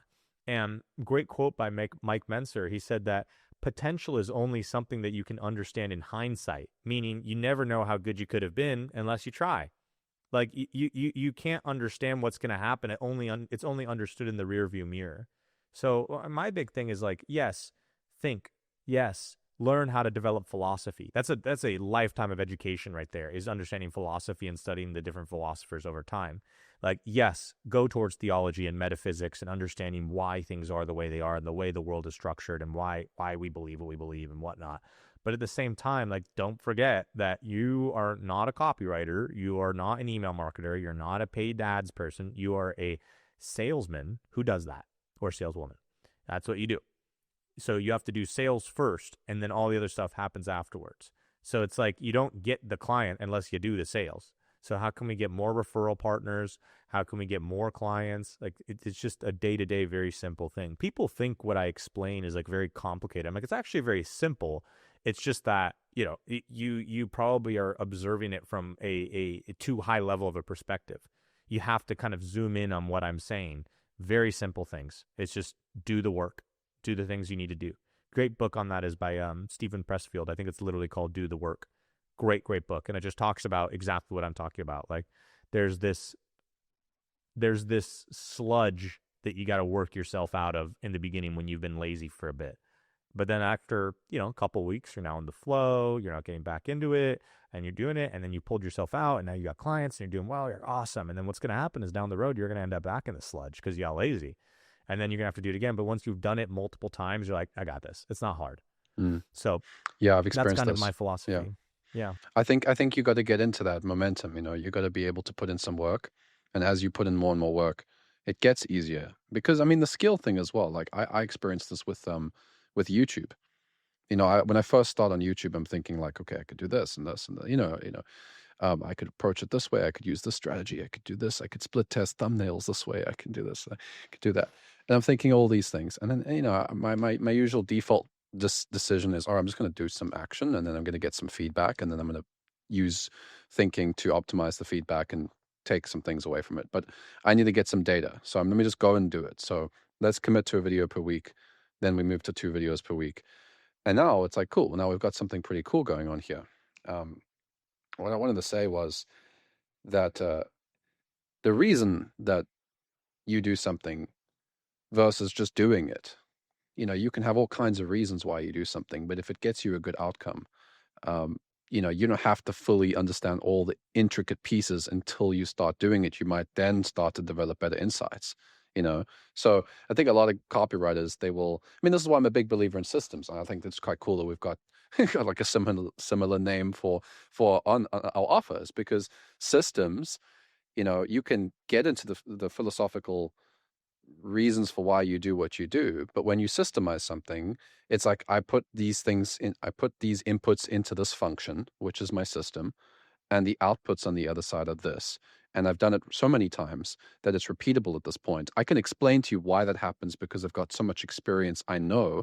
But at the same time, if you give this to a copywriter that's at 5K a month or 10K a month, and you implement that system consistently and you get the results, then you can kind of look backwards in hindsight and be like, okay, what exactly was different about that? But you just follow the system. And so that's why, like with my coaching, what I decided to do with copywriters back in 2020 is I decided I'm going to systemize all the stuff I do. Then I'm going to explain why it's like that, but I'm going to create those systems, and then you just follow the systems until you understand what you do. And I mean, that's what we've all done, really. I think people that have books and strategies, it's useful. You take the strategy, you take the book, and then you try and build a system from it that you can implement, and then you just go from there. But you have to put in the volume, like you said, with conversations, for example. I mean, yeah, it is really that simple a lot of the time. I think it's I think it comes down to some deeper stuff, man. We can get into that, I'm sure. But actually, you know what? This is a perfect segue, because I was going to ask you earlier why people are afraid of running ads.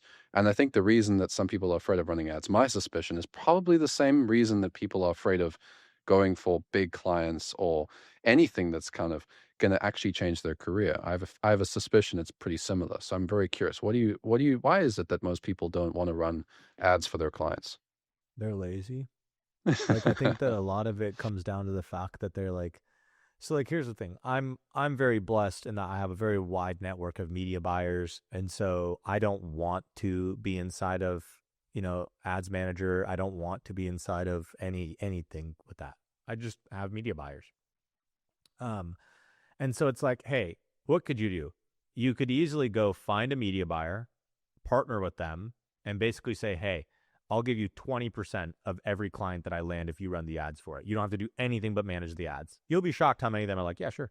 Right? They need to be a freelancer because if they're an agency, then they'll just, they won't do that.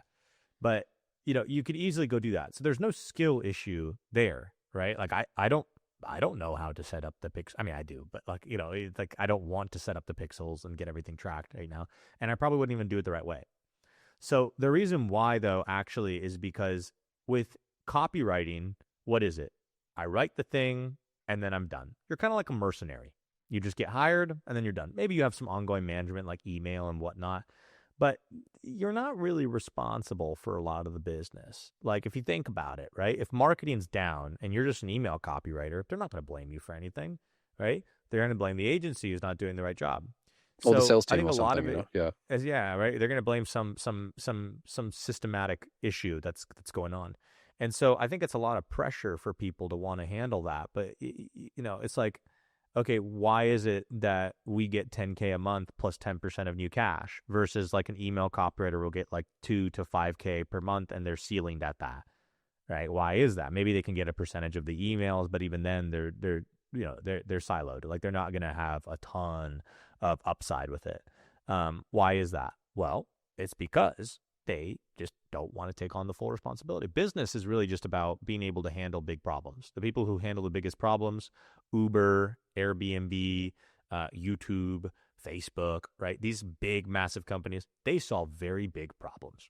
They solve massive worldwide problems. Whereas, obviously I'm not saying to go and build an Uber, but if you want to be a marketer, what's the biggest problem you can solve? Nobody wants to do it. Nobody wants They to don't do want to it work with the because biggest clients. Yeah, they don't. They say yeah, that they yeah. want to make more money, but they want to. No, I mean I've Well, seen this. because I've when you seen have this a as big well. Yeah. client, Mm. yeah, when you have big clients, what happens is usually a big client understands marketing.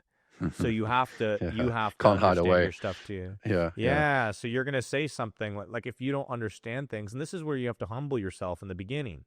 So it's really important to humble yourself to be like, okay, well, I don't really know a whole lot right now. I'm pretty good at writing copy. I have some good systems in place. I think you'd actually be better off just working underneath someone to really gain the experience so you could have some data for what you're talking about.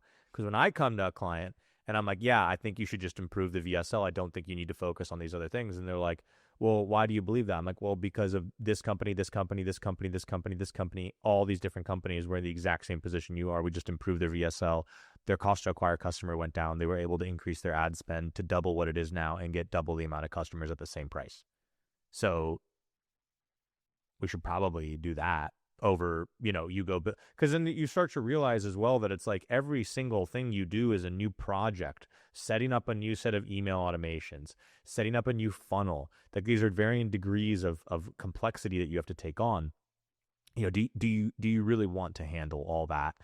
When sometimes all you got to do is just flip this switch, do this differently, right? Change the messaging here, and then boom, the client's happy, and now you can open it up for bigger projects that you handle with them.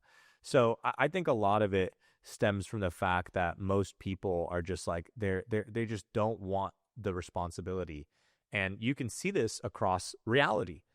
Like look at the issue we have right now. Like our generation. How old are you, Matthew? 26.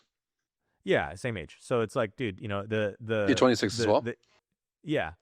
Yeah, so it's like the issue that a lot of people have right now is like, I can't find a wife. I can't find someone who wants to have kids. Like I don't know what it is. I'm just struggling. And then inversely, girls are like, I can't find a husband. I can't find someone that wants to have kids, right? Well, what's the issue? It's responsibility.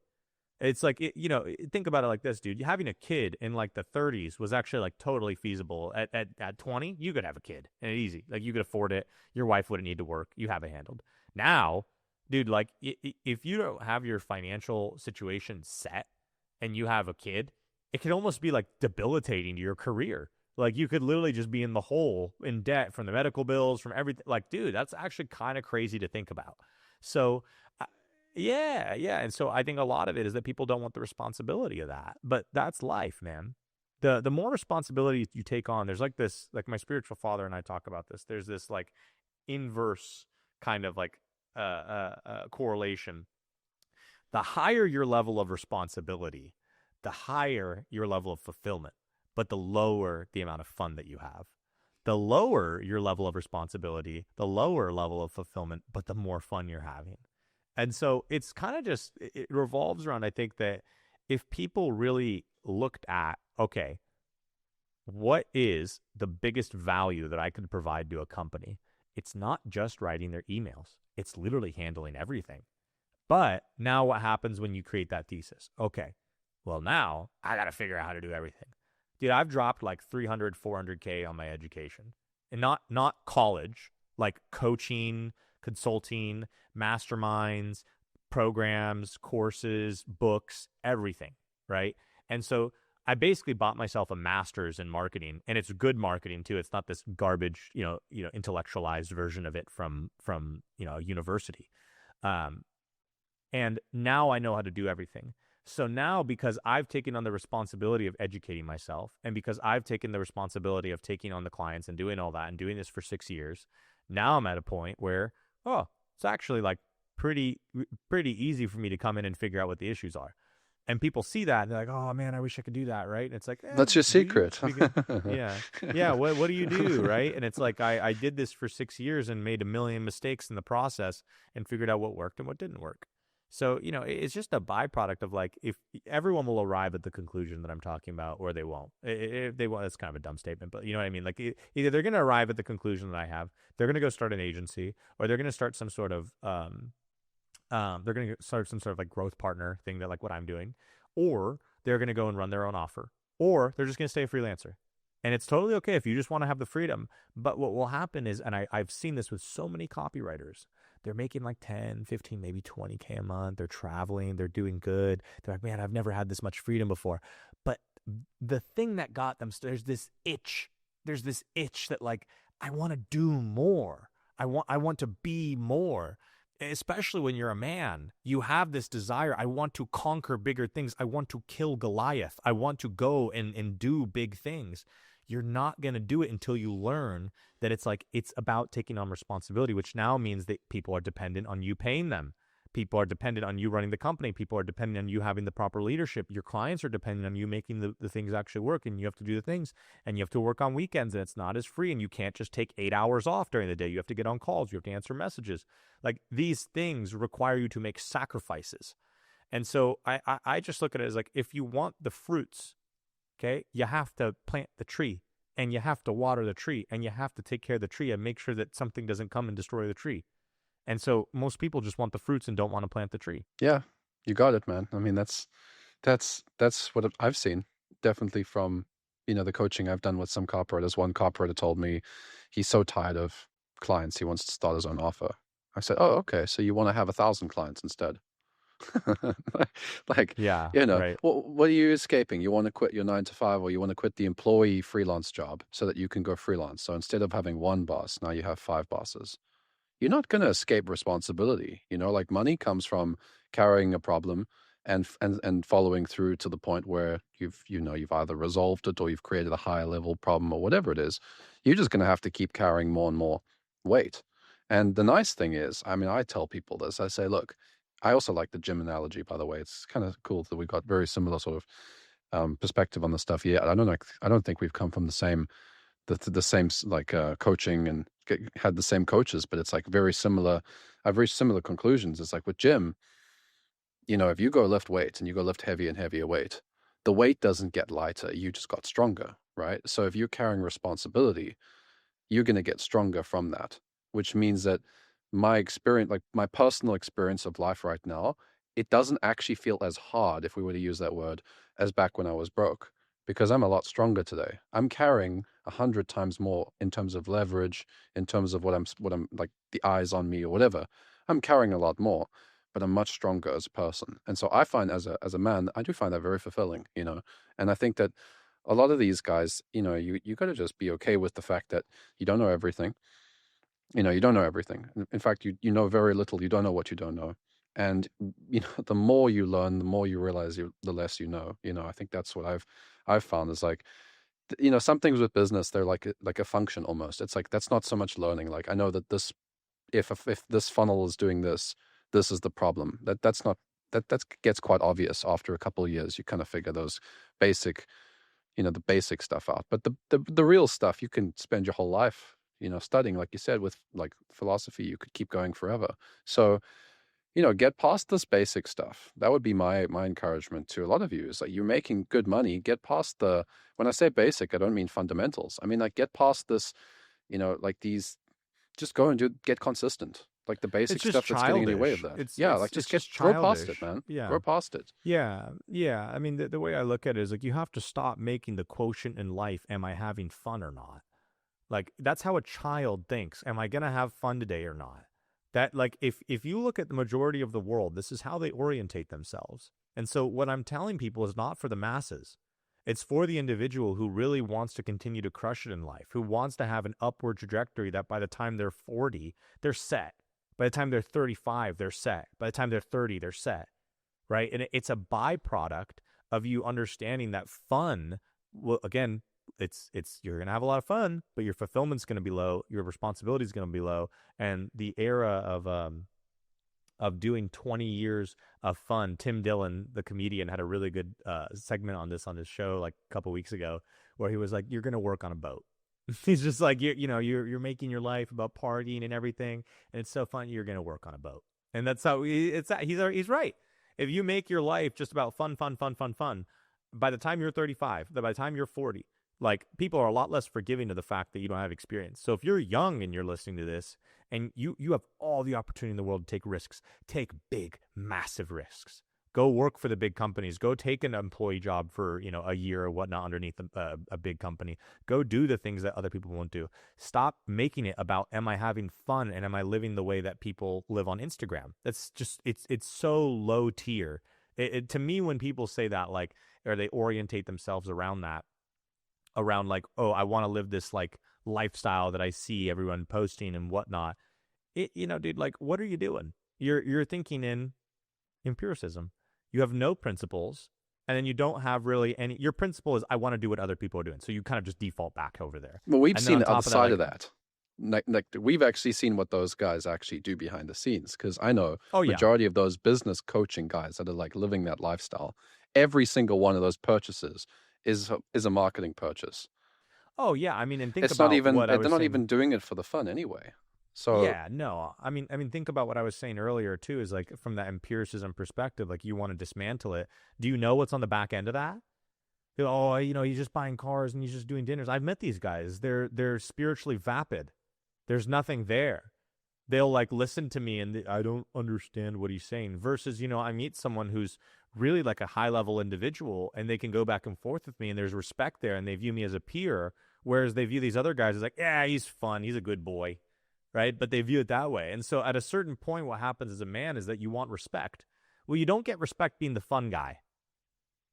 You don't. You get respect by being the person who's competent and handles problems. And I'm not trying to act like I'm, whatever, like I'm Andrew Tate or like I'm this super high level, super, I carry the burden on my, the burden of the world on my shoulders or whatnot. No, but this is the philosophy that I live my life by. Is that, and when I stray from it, I feel awful. I'm like, oh, this sucks. I need to go back to what I'm doing, right? And then you just get back on it. And that's life. I don't think that anyone is static and that it just grow.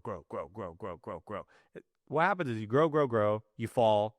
And I believe that God allows you to fall so you humble yourself and realize that you can't do it by yourself. You have to have a higher power that is pushing you towards what you're doing. So then you reevaluate, get back on track, grow, and then you fall a bit, reevaluate, come back to center, grow. And then again, like I said, hindsight, you're looking in the mirror at the end of 5-10 years of doing that, and you're like, man, look at how far I've come.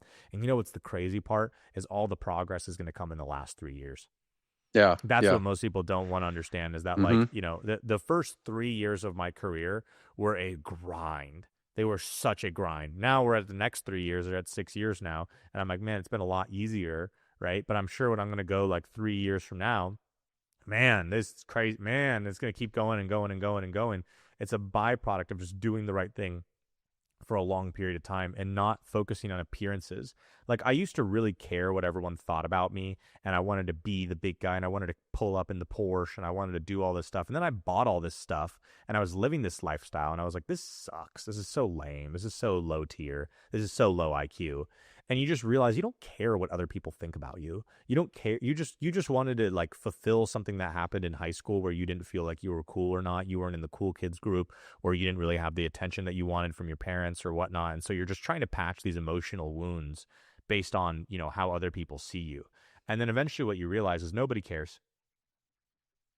Nobody cares at all. And so it's like, okay, Especially well, what are you successful living your people. life? They don't care. They They don't really care. don't care. And so, Mhm. and so it's just like, okay, like, yes, there's some status symbols, and I'm not saying to not buy stuff. I'm not saying to not have fun ever and not go do stuff or just be a hermit at home. But what I am saying is that an unprincipled man and even an unprincipled woman, like, is going to end up at the point in their life where they're having these, I need to go do ayahuasca 17 times in the jungle, right? Because they don't understand their life and whatnot. And I'm not trying to poo-poo those people, but it's like, the truth is that if you did not just handle your stuff, you're going to run into an existential crisis. And it really was just a byproduct of you were being lazy for years, but you create all this just mess in your mind of like why it is. And it's because of my this and that and that. And it's like, dude, it's just you were being a lazy fuck. And now you're realizing it, and that cognitive dissonance you're experiencing of, I wanted to be successful, but I'm not doing the thing, and that disconnect there. So I'm just a really big proponent of living a principled life. And if you want to discover the right principles to live your life by, I would say just go back to the OG principles. Go back to the Bible, go back to the philosophers, go back to people who are more intelligent and wise than you, and study them. Don't study Instagram influencers. Don't study coaches and consultants. Why do you even have to say this? It's crazy. It's crazy. You have to They're say it, bro. magicians. Yeah, Yeah, yeah, yeah, yeah. yeah. No, I resonate. I resonate a lot with this, and I think that at the end of the day, this whole mindset thing, everybody they love the word mindset. Now, I'm not sure what your perspective is on mindset, but what I've found with mindset is it's a lot of the time explaining away, excusing away, just taking action. Like, I don't particularly, for example, need to go have the perfect mindset to show up at the gym every day because I have a personal trainer. So the mindset catches up with me a lot of the time because I've done the action I need to do. I follow the system, I Yeah. follow the process. Then that stuff kind of catches up. Then you suddenly have some self-confidence. So, like, for example, if you've never run ad campaigns, what you could do is you could go after a client, you could close the deal, you could take 50% of that, and you could pay a copywriter that's done ad deals, and then just learn it on the job. And then your self-confidence will go back up because you now have that skill. Instead of thinking like, oh, I've got all kinds of messed up stuff in my head that's like stopping me from closing this deal. Let me go and existentially figure out the reason I am what I am. Like, bro, just go close a deal. Like, just go and offer the deal and go aggressive. What do you think? I would bet money that most of the clouded judgment that these people have is a byproduct of vices. Like the saints say this, that the vices cloud your judgment. And so a lot of the issues that they have is a byproduct of drinking, smoking, pornography, sex, etc. And if you were to just like get yourself sober and in a good state and just in a good routine for like a week or two and just maintain that, you'd be like, wow, what was I thinking? Like a really good exercise is whenever you're in this like negative state, just go and record yourself on your phone. Like just get the recording going and just run that and record your thoughts and record what you're thinking and what you're speaking. And then do what I just said. Get sober, get clean, stop doing stupid shit, stop going out, stop eating like crap, eat clean, eat healthy, be in a good routine, don't focus on your vices, do that for 2 weeks.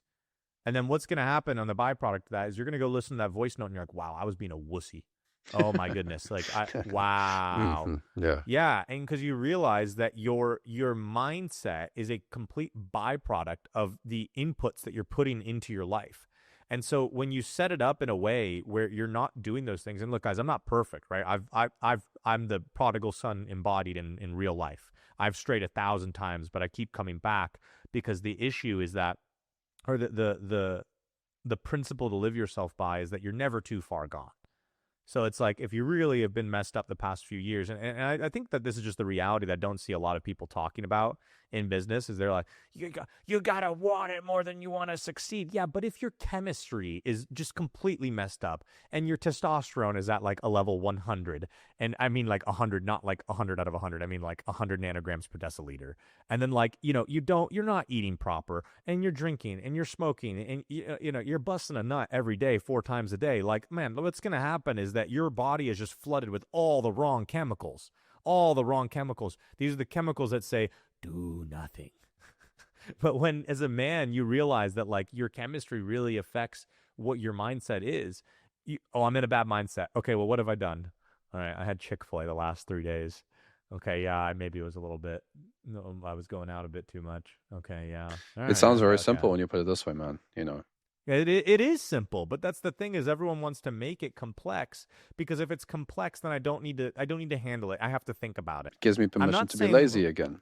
yeah, if I'm not saying, when I say to think about it, to like to put it off, to think about it and to actually have good thoughts and to embody those thoughts, is to understand that, like, yes, you live a life of virtue, and then, oh, what a surprise, everything is clear and easy and good to understand. Like, dude, I was a functioning addict for years, and it was just like a matter of realizing, man, this is holding me back quite a bit, and I'm not going to be sober for the rest of my life. I'm going to be sober just for today. And then the next day, I'm going to be sober just for today, and just for today. And you do that enough, and then it's like, wow, I've been sober for like 140 days. I haven't had anything to do. Like, I haven't had any urges. Why is that? Well, it's because you just focus on one day at a time. I'm going to be perfect today. And you do that over and over again. You build these wins and you stack this momentum. It's just so easy to go and crush it, guys. Like when you realize, people will watch these, interviews, like, what you're doing, and just in general with other people, and they'll see these big name figures and like, oh, I could never be like them or whatnot. Man, I meet these guys. I know these guys. These guys are not people you want to embody in general. Like, and I'm not saying the people you've interviewed, I don't really know your interview list, but I'm just saying in general, these big figure names in marketing. Yeah, a lot of And them a lot are. of them are, A lot of them you don't yeah, they're resonate with functioning once you get to know them. alcoholics, right? Yeah. They have no principles. They have no ethics. They have no morals, right? And it's like, yeah, sure, they know how to make money, but it's like, your life should not be a byproduct of money. Something my spiritual father told me that I love this, because it's so true. Man's purpose is to connect to God. There's no other purpose. Your purpose is not to be a maximizer of shareholder value. Your purpose is not to just make money and that's it, and to get cars and to get a hot girl or whatnot. Your purpose is for you to connect to God. If you actually connect to God, truly, you would understand that, man, this love that He has for me, that's just it's unconditional. It's just absolute love. Why don't I have that for myself? Why am I hurting myself? Why am I harming myself? Why am I doing things I shouldn't be doing? And if you just really tap into that thought stream and then go down the rabbit hole and you end up on the other side of that, man, like, what ends up happening is you see a vision for who you could be and a life vision of where you could be. And that should be much more persuasive to get you on track than, if I get on track, I'll make 10K a month. Yeah, and then what's going to happen? You're going to make 10K a month and you're going to go blow that at Vegas or go do some stupid crap, right? So, I have it even with clients where, like, doing well, crushing it, have everything going for them, and then what are they doing? On the weekends, they're partying, they're drinking, they're going out to clubs and whatnot, and you talk to these people and there's like a flatness in their eyes. It's like they're not there fully. Versus when you talk to someone who's like, when you meet someone and they're there, they're vibrant, their energy is explosive. Like, you're, oh my goodness, like you could just talk to them for hours and hours and hours, right? What is that? It's that they have a soul that is open, that's there, and that is present. Grace is filling through them. Like, you can connect with this individual, right? But you don't get that on the byproduct of you doing a bunch of vices on a day-by-day basis. So, everyone wants to go like, what's the greatest hack to, do this? Is a great quote from Sam Ovens back in the day. He's like, have you ever tried just like being sober? He's like, like everyone wants to focus on how to optimize their funnels. What about just like being sober? And I remember hearing that and being like, oh yeah, that makes sense. Didn't do anything about it. Was not sober for a while. And now I see the genius in what he said. It's so true. You'll run laps around people if you're just sober for a decade. I full-heartedly believe that. If you have amazing habits and you just consistently do the thing, in a decade, you will be the industry leader. But it doesn't happen overnight. And it takes time, and it takes a lot of restraint. And that's why I emphasize learning how to think. Because if you can learn how to think, you can navigate the crap that's going on up here. I know we're a little bit over. I know we had No, it no, for no. like This 90 is minutes. We're good. almost at This is 2. really good. I think a lot of people need to hear this. I think Yeah. a lot of the marketplace, I think copywriters are particularly because there's a lot of creative energy. Many copywriters are creatives. That like resistance to routine does come naturally to many of them. It's like, oh, I don't Absolutely. want to, and then I think that can be very common for them to want to get like have a vice, and it can get distracting, or maybe even the vice is something simple as just it's just I mean, I'm sure we can get into it. I mean, I'd love to chat about it at some point. But if somebody wants to learn more and see what you're up to, and follow what you're up to, and what you're working with copy and systems, where can they find you? Yeah, Facebook's probably the best spot. I post most on there. I have accounts on X, like I think pretty much everywhere. It's either Nicholas Verge or Nick Verge. I have YouTube. I'm just not really active on YouTube and X anymore. I primarily focus on Facebook. So I would just go there. I post pretty consistently on there. Yeah, I see If your you want to posts go on to there. copyandsystems.com, you can go and check out what we do if you're like an agency owner, or if you're a business owner that wants to work with us, you can go and do that. But as a whole, Facebook's primarily the main place. I don't really do the newsletter right now as much as I was previously. Just not as high of leverage as just Facebook. That's kind of crazy, but like in general, there's that. We'll be launching some products later in the year. As of right now, really, we're only offer like either consulting or partnership. So, I mean, that's pretty much it. I just say Facebook's the best spot. Cool. I'll make sure to drop the link in the description. Nick, it was really great chatting with you today. Thanks so much, man. This was Absolutely. awesome. Yeah, man. All the best.